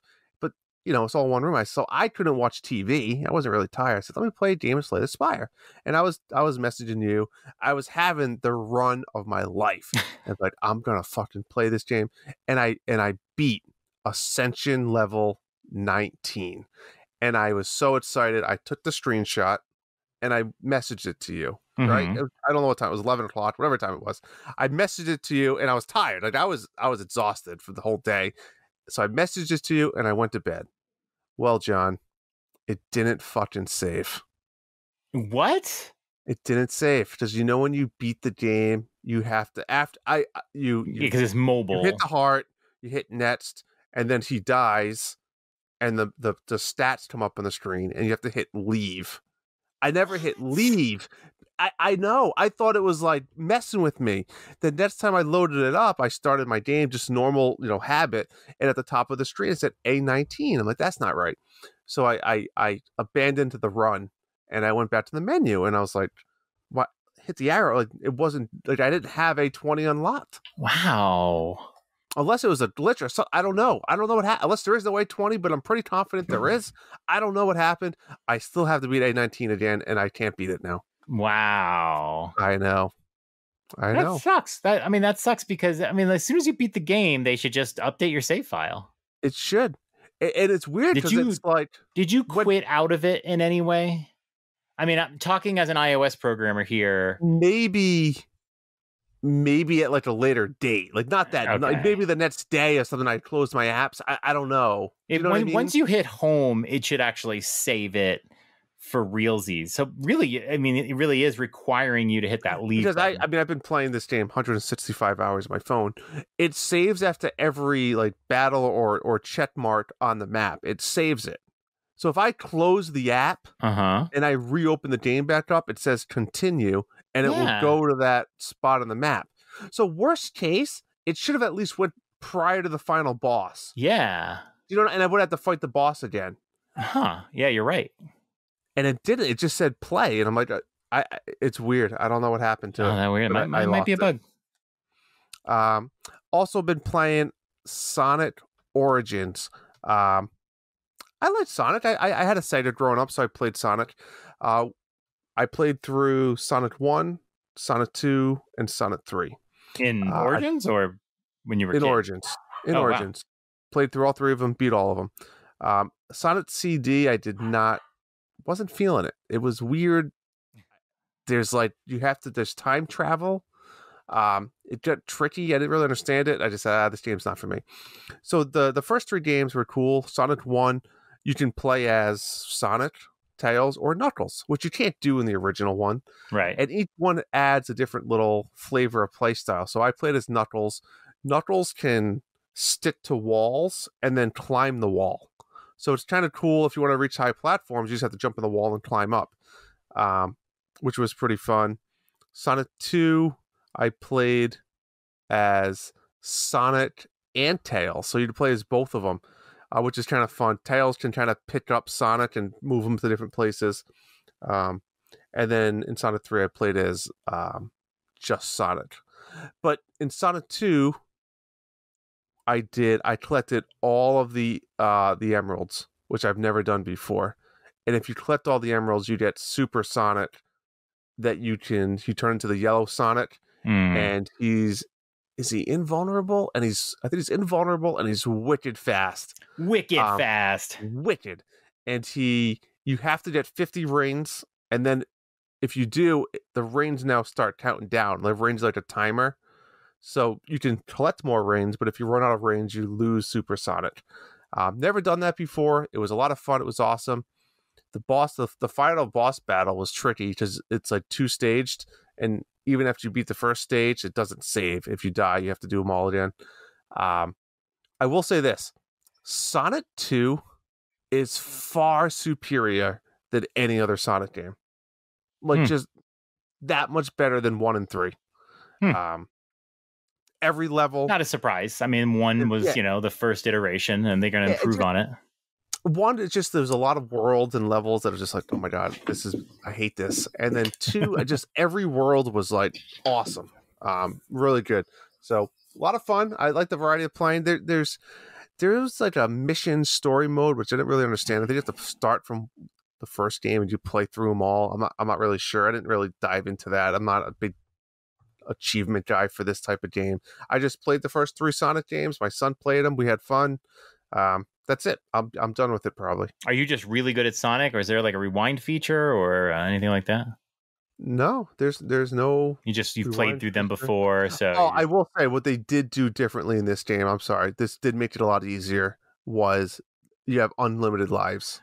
Oh, that's right. Yes. So unlimited lives. Yeah. And when you do the emeralds, right, you have to like find the secret rings and stuff. And when you do the emerald levels, typically you have one run and that's it. Mm-hmm. You could do like almost pretty much unlimited tries at the emeralds. If you wanted to do that as well for the little bonus levels. So that's perfect for me. Like it felt like you weren't necessarily cheating because you had to still play the whole levels again if you died. Right. But you had unlimited lives, which was nice. Okay. Yeah, that's the way it should be. Played Shredder's Revenge. I don't know if I talked about this last time. Beat the game. Unlocked the final character. I won't say it because I know you haven't played it yet unless you already know. I think we already know. I think we all know Stacey Jones. I played this entire game with my family. So all 4 of us played. The kids can play. It's fantastic. Button masher for them. I will say Splinter was my favorite character. Really? He was a lot of fun to play with. He was my go-to. Great game, great design, great fun, great little secrets to uncover. A lot of little achievements, and the overworld was awesome. This was a really fun game. Yeah, cool. So was Splinter ever a usable character in those like original games or no? Nah, maybe a later one. The originals were only the Turtles. Okay. We haven't played. We haven't played since the first time we played, which was last week, a couple weeks ago when it came out. Yeah. We haven't played again. I think it's just going to take me and Cedric to just play 2-player all the way through it. You can play it quick. We played 5-player, and it is just hard to see anything on the screen. The 4 players, you're just mashing buttons. Right. Yeah. But I really do want to play through a lot of the stuff. Yeah, a lot of fun. I think there's like only 15, maybe 20 tops levels. Mm-hmm. But this cool, halfway through something happens. I'm not going to give it away, but from like a map point of view or level design point of view, It's a little different. It's good. It's a lot of fun. I like the unlockables and the achievements. I think it gives good motivation to play through levels again. I really do want to get through this one.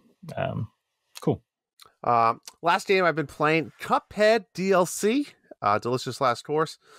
Haven't played this game since the original came out, 2017? No, on Switch it was a little later than 2017. A little later than that. Yeah. And it's Cuphead. I will say I don't remember the original specifically. a few takeaways I'll say. There was only about 5 or 6 bosses. There were, one of them was the fly-in when you're on the airplane level.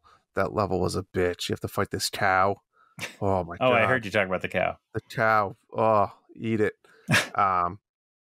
Definitely, just like it's the fun of like the learning curve of getting the patterns down and understanding.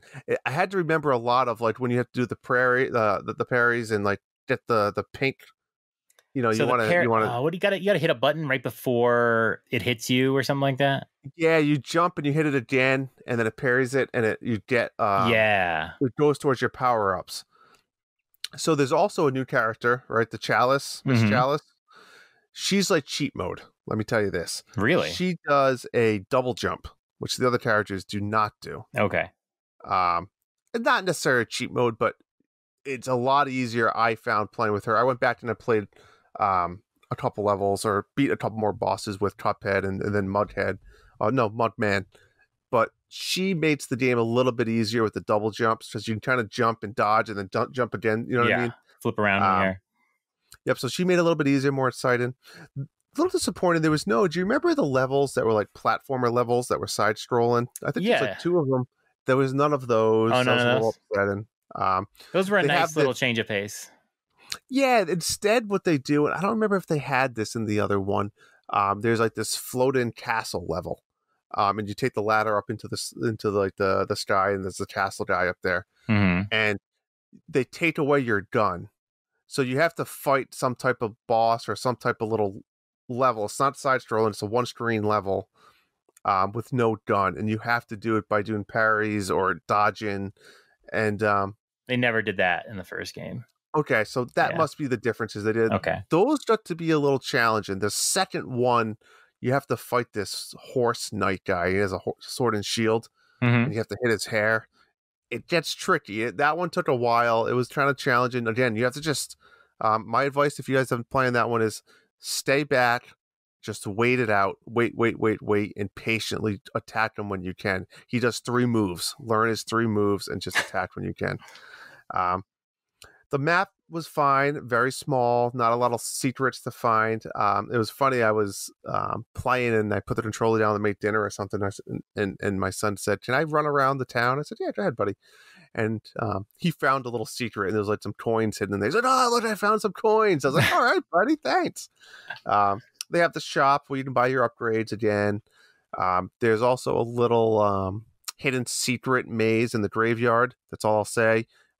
There is something in the graveyard, so when you see it, figure it out. There is something there. Overall, the game was good. It was fun. It was very short. Like I said, I think there was 5 characters. They had like 3 or 4 of those little castle ones in the skies you had to do. The final boss was a little underwhelming. Cute little story. I loved the little fun story. I won't tell you it, but it's there's a little story there in Miss Chalice and how she fits into it. Overall, I feel okay with it. It was $7.99. I feel like I got my money's worth. Yeah, I'll probably play it a little bit more. Try to get some more A ranks and stuff like that. But I don't know. Maybe I got better, but I feel like I beat it fairly quick. You did. You beat it in the same day that you started it. Same day or 2 days. Yeah, I beat it quick. Yeah, that's what you do when you play a game. You like really just like load hours into it right away. Well, the thing with Cuphead, especially when you're playing one boss, once you start a boss, it's hard to stop playing because you get that muscle memory down in the pattern. If you walk away, then you have to relearn it. Right. Yeah. You just go through it. So. What's funny is that like it seems like the appropriate amount of content for a little piece of DLC. It's just that it took. So I looked. It came out April of 2019 on Switch. It just took so long to arrive over 3 years since the Switch release date, let alone when it came out in 2017. It just took so long to come out. You almost you're expecting a sequel, but it's like, no, you got some DLC. Well, it's weird. I'm trying to think. The original had 3 worlds or 3 parts, I think, right? I think it had 3 worlds. This one only had 1, right? So could they have made? Oh yeah, right. The first one had the 3. Yeah, 3, and then this one was aisle 4, right? Yeah. So could it have just made another aisle, another world, and make it Cuphead 2? I think they probably need more content, but it's weird that they did it this way. Very strange. The last part I'll say is, if you do buy this, it's confusing because I downloaded it. I mean, I bought it, and I didn't know where I didn't see it, and I have never re-downloaded Cuphead, the original, since I got my OLED. Mm-hmm. You need to download the original Cuphead, and that's the icon. The icon does not change. It's the original yellow Cuphead icon. You got to download the original. Right, it's boot it up. DLC. Correct, but I was thinking maybe the icon would change, or it would be. It's not. You got to have the original game downloaded. That's funny because Monster Hunter Rise's icon didn't update either, and it's like you should have just updated it a little bit. But yeah, they could have changed the icon and added the blue, or did like a little square in the bottom that said plus DLC or something. I get it because you have to pay for the DLC, so it's like you they don't want to make it. Yeah, they can't guarantee you content that you don't have. But if you are looking for it and you download it, you said where'd it go, you need to make sure you re-download the original. Okay. And then make sure you update your cloud save file if you did not, so you can see your percentage complete and stuff like that on the originals. Okay. That's it. Cuphead. Cool. Yeah, we played a lot. All right. Well, one last thing before we go. I want to talk about, is Nintendo losing its way again? And I've talked about their marketing in the past, but I wanted to throw this by you, Drew. Sure. I am going to argue that Nintendo has been losing its way. I feel like in the Wii U days, Nintendo marketed poorly, didn't really address, what people were looking for from Nintendo. And since the Switch came and successive years after the Switch came, their marketing has been great. You can go to Cold Stone and get like Nintendo cups. Remember they put out shoes at Vans stores. You can buy Nintendo shoes. Really felt like they were upping their brand. They had a movie coming. It was like, wow, we're finally getting like a Nintendo universe. Feel like they've declined a bit. And here's what I will point to. Why does Nintendo not want to continue their success? When the Nintendo Wii came out, it was a sensation, right? The motion controls and stuff like that was really fun. And then they just let the Wii hang around a little too long. It was getting long in the tooth, and people were starting to go away from the Wii. I went to PS3 and I was like barely playing my Wii towards the end. And it seems like they're doing that with the Switch now. So this came about with the Nier Automata announcement in the Nintendo Direct. This was a game, and I think even Marty said this. This is a game that's like, oh, that looks interesting. I'll get it on my PlayStation. They've already said the game is going to be running at a lesser frame rate, but probably won't look as good visually. And we're going to see a lot of this where these third-party games come out and they are just severely compromised. We're going to see it in Hogwarts Legacy. We've already seen it in The Witcher, which is an older game. We're seeing it a lot. It's like, this is not what we want it to be. Even Monster Hunter Rise runs at a smaller frame rate than Monster Hunter World. And even Monster Hunter Rise on PC looks a lot better than it does. And when is Nintendo going to leverage their success with the Nintendo Switch and push the graphics? Either give us a Switch Pro, give us a Switch 2. They just don't seem like they're anywhere near doing that. And what they do is they give away market. And the thing you'll hear a lot about is Nintendo doesn't need to do it. Does Nintendo need to do it? No. But they lose market. And what I mean by that is, hey, what's this new Plague Tale? I love Plague Tale Innocence, right? Now we got a new Plague Tale. But I'm not going to buy Plague Tale 2 on the Switch. I would never dream of playing it on the Switch 2. If it's going to be a cloud game, because they can't put it on the Switch. If you had better Switch hardware, maybe they would be more competitive. Maybe they could have a version that's closer. Maybe we can get a 60 frame Nier Automata. But we're not getting that. So they're losing market to other consoles. They still have a big market. They're still making a bunch of money. But the goal of a business is to sell as much as possible. I advocate that they do 2 Switches, right? When they launch the next Switch, do a regular one and then do the Pro immediately. And they might. Maybe. But let me just say a few more things here. Yep. Nintendo Online, we still don't see a competent online system. I get drops on Switch Sports when I'm doing matchmaking all the time. The dashboard, they're not listening to what people want from their dashboard. People wanted groups, and then they got it. And it was just like, this isn't what we wanted. They're just not listening. They have such a big fan base, such a big install base. And I feel like we are getting, this is the biggest one for me, a lot of their games, they're not giving their all, right? I have some complaints with Strikers. Why isn't Strikers a real battle pass system with, stuff I can buy and stuff I can feel I'm in a universe? I already feel like it's stale and it's only been out for like 3-4 weeks. Why, when they put out Super Rush, are there things missing, features missing there? Why, when they put out, just some games, they're not there. Breath of the Wild knocked it out of the park. Super Mario Odyssey knocked it out of the park. But not all their games do anymore. I just feel like Nintendo is in this great position. People loved Reggie. People love surprise announcements or whatever, and we're getting weird Nintendo Directs and that sort of thing. Everybody just wants a Nintendo Direct. We might get one next week, but we don't know. How come you're not delivering just what the fans are dying for? What do you think about it? Do you think they're just kind of losing their connection? So I did a lot of opinions on this. And I think you brought up a lot of good points of what Nintendo as a company did in the past. And I think Nintendo's changing, right?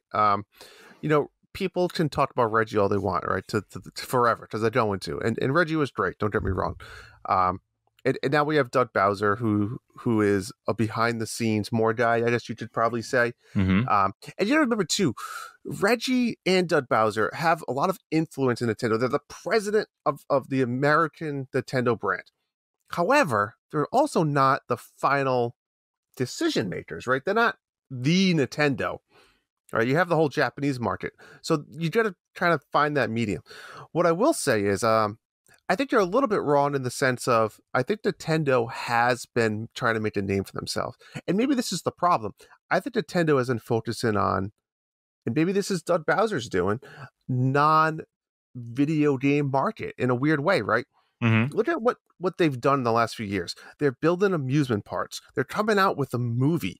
They got into Lego and now have a whole brand of Lego. They partnered with Levi for clothing. Levi is one of the biggest clothing lines. I mean, other little stuff. They were in Build-A-Bear. They did tons of stuff that all of us as Nintendo fans would dream of 10 years ago. We would dream of a movie and an amusement park. They're making that a reality.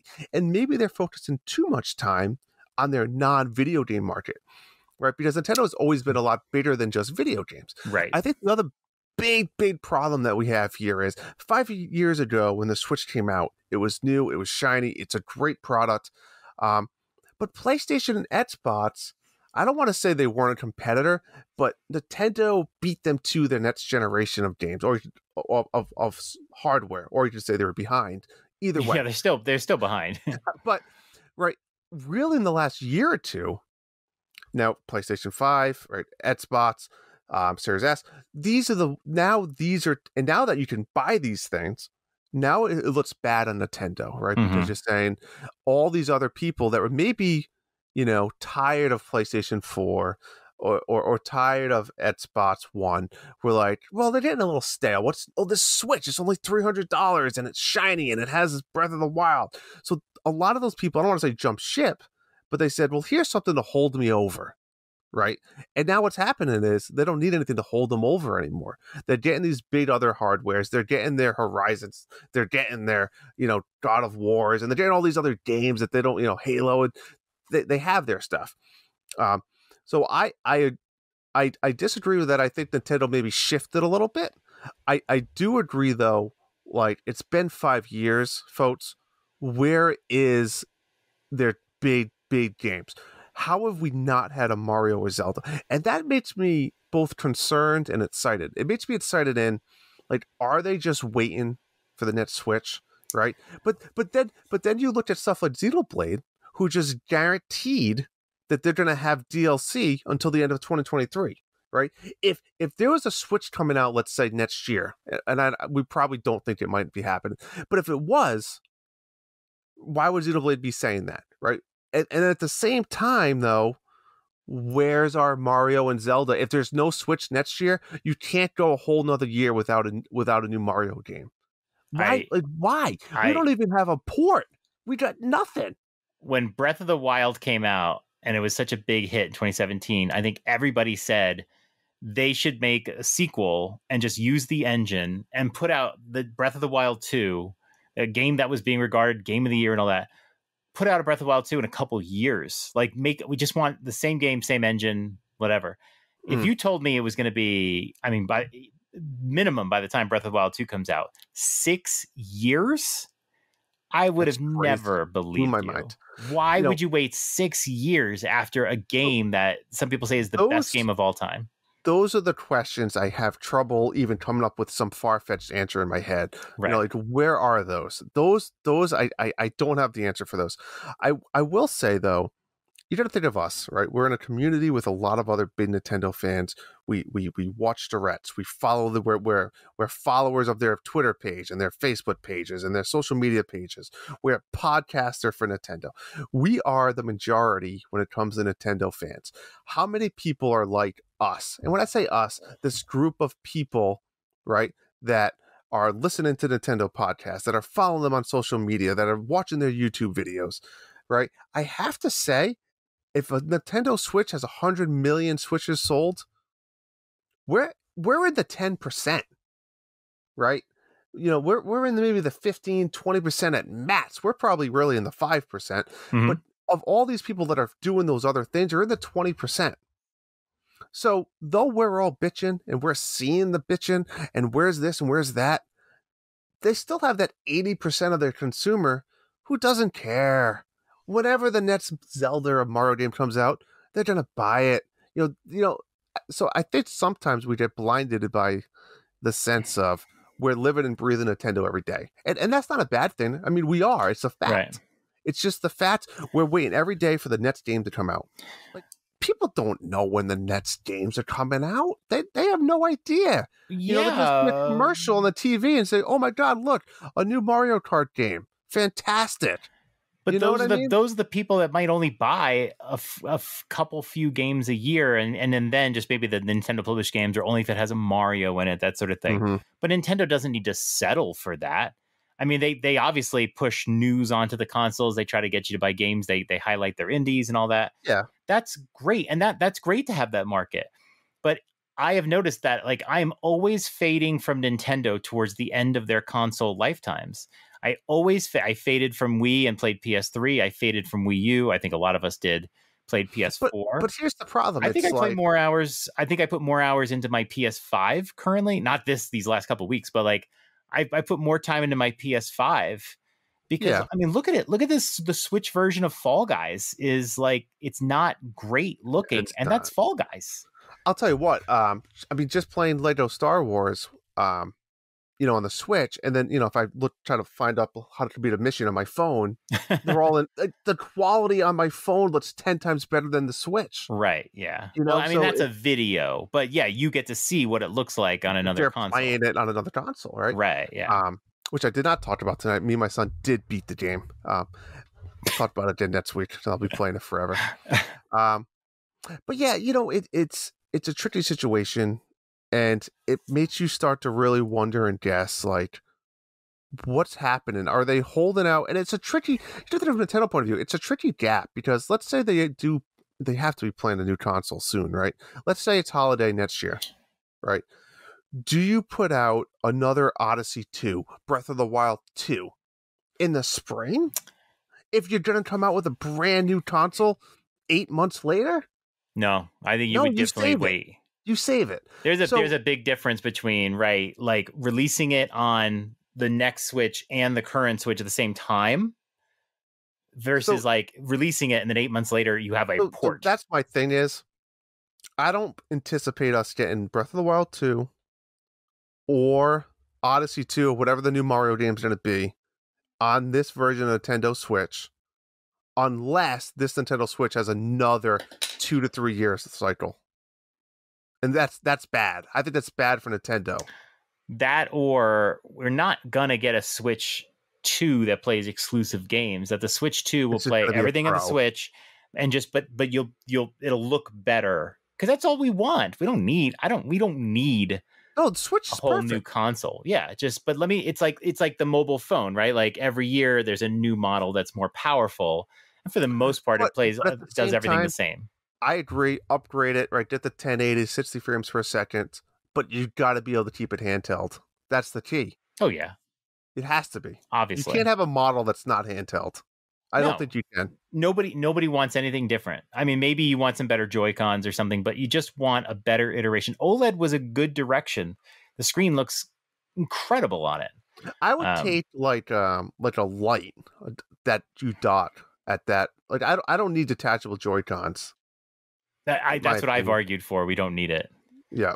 But really, my big question is like, why is Nintendo being so disconnected with their fan base? You know, just keeping them in the dark with Nintendo Directs, keeping them in the dark, over, certain games like Metroid Prime 4. How come we don't have an update on Metroid? Just a teaser of Metroid Prime 4. I feel like they're not listening. Their social media is not listening. And like the fandom is keeping Nintendo alive more than Nintendo. Another thing too is Kit and Krista are gone. They left.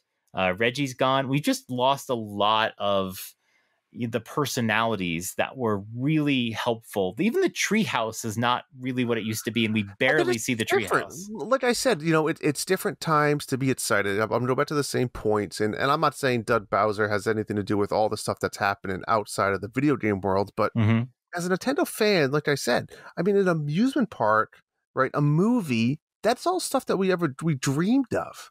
Right, so you got to look at it from that point of view, and maybe they're focusing too much on their non-video game related market. I mean, it's different people. Yeah. Well, it is and it isn't, right? I mean, it's still money and resources. Do you? Let me bring this up because I think this is related. Do you think? Because I think one of them is true. We just don't know. Do you think the Mario movie delayed a Mario game, or do you think a Mario game delayed a Mario movie? And which is better or worse? Neither. I don't think Nintendo, I hate to say, falls for the cheap trick of the movie. I just don't think a movie is going to be tied to a video game. I just don't. I don't think, especially in this scenario. Directly. I don't think I don't know. I don't think directly, but I think you want to put out a new Mario game when the movie's out. Because the idea behind these movies is to get people excited in a franchise, to get people excited about an IP. But then if they go and they're like, oh, well, I can buy Mario Odyssey that came out 5 years ago. That's a bad look. It just blows my mind that we haven't had one new Mario. I mean, you can't even count the whatchamacallit add-on. Well, the balloon DLC of Odyssey, right? The hiding the balloon. And then we got the ports that had included Bowser's Fury. Bowser's Fury. I don't even count. I mean, sure, it was new, but it was a DLC of a game. Like it was. We haven't had a new own IP Mario game, and that blows my mind. I think there will be one. I don't think it has to be related to the movie. Maybe some characters in it, but it doesn't have to be like a rehash of the movie. But there's got to be something new and shiny there for people to get. I got excited about the movie, and then I went and bought the game. I think it needs to be there. I think one of them did delay the other, though. If the movie delayed the game, that would kind of show that Nintendo is putting more emphasis on their other, their non-gaming properties. And that would be disappointing, but yes and no. I like I said, I mean, it's a kid's dream, our adult dream to walk through an amusement park for Nintendo. Right. We've all probably thought that or said that at some point in our life. And now we're going to be able to do it. And next year it's going to be there. And look, they could put out a Nintendo Direct next week and announce new hardware or announce any number of things and we'll be excited about it. I just feel like you don't want to do the thing like Team Cherry did with Silk Song or whatever, where you just sort of like feel like you're not listening to the fans, responding to the fans. Some things that fans have been demanding for so long, just being ignored. Just the online system. The Nintendo Online services just seem so random to me. I I just feel like there is a disconnect between Nintendo, that it really does feel like a company on the other side of the planet. Yeah. And I really hope they sort of fix it. I think they need an American face. We've lost the American face of the company. I think you lost a lot of the faces, right? Even with Kate and Trista, like you said. I mean, I know you could say they're not that big. They are that big, but they were a face. They were a face. A face. Maybe I mean, not they would face, be excited about a game that's coming out, and you would get excited about the game coming out. I mean, what they should have done, Nintendo should have kept them and had Nintendo branded podcasts. I guess they already have one with what's his name, Chris Slate or whatever. Yeah, but it comes out like once every couple months sometimes. I don't know. There's big gaps. I agree.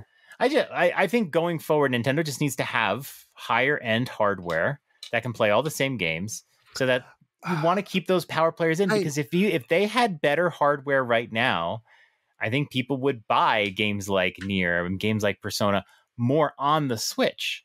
But when you have that alternative, you start to sit there and decide, I'm going to get Skywalker Saga on my Xbox, and they can't let that happen. They're still banking on the portable. I think that's their key selling point right now. But those are the whales. You talked about us being the 5%. We're the whales. We're the ones buying tons and tons and tons of games. They can have their people that buy a couple games a year. They're not making money on them. No, I just think that they have to be holding off on a hardware for Breath of the Wild 2. I'm calling a bullshit flag that they're not ready yet. Like, we all know as soon as a Zelda's done, they start working on the next one. Right. And if it's the same world, the same concept, the same engine, why is it 5 years? Again, I'm not a video game designer, but something's not right there. I think that it's waiting to come out with this new iteration of the Switch console, but it has to be. I honestly hope you're right. It will release on the Switch as well, no matter what.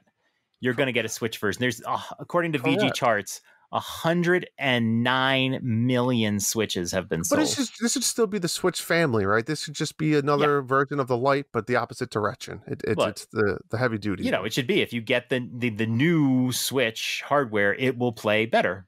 And that's fine. Mario, I'm stumped. I'm stumped by the Mario game. That blows my mind that there's no Mario game yet. Yep. Yep. You got to think they're both close, but we haven't gotten any announcements on a new Mario. We haven't even heard about when the Mario Kart stuff. That was March, wasn't it? Yeah, we are so overdue for the next set of courses. Yeah, they put that out, and we got one set of courses, and we haven't gotten any courses since. April, May, June, July. It's been 4 or 5 months. Yeah, I know. It's just weird. There's just a disconnect there. It's just weird. Their whole online strategy, honestly, is completely weird and random. Just random dumpings of games. We got some new Genesis games this week. We got All Your Base Are Belong to Us this week. But it's just so random. I don't know the identity of what Nintendo Online is. I don't know. Yeah, I think they got to get better. The whole idea of like the retro games that I don't know. And meanwhile, just give them all. Like, what's this? Release one every month? Like, I don't know. Just give them all. Like, what's the point? Even one N64 game a month? Come on. Yeah. One a month. I mean, at least that's regular. But like with the NES and SNES, you have no idea what's coming out when. No.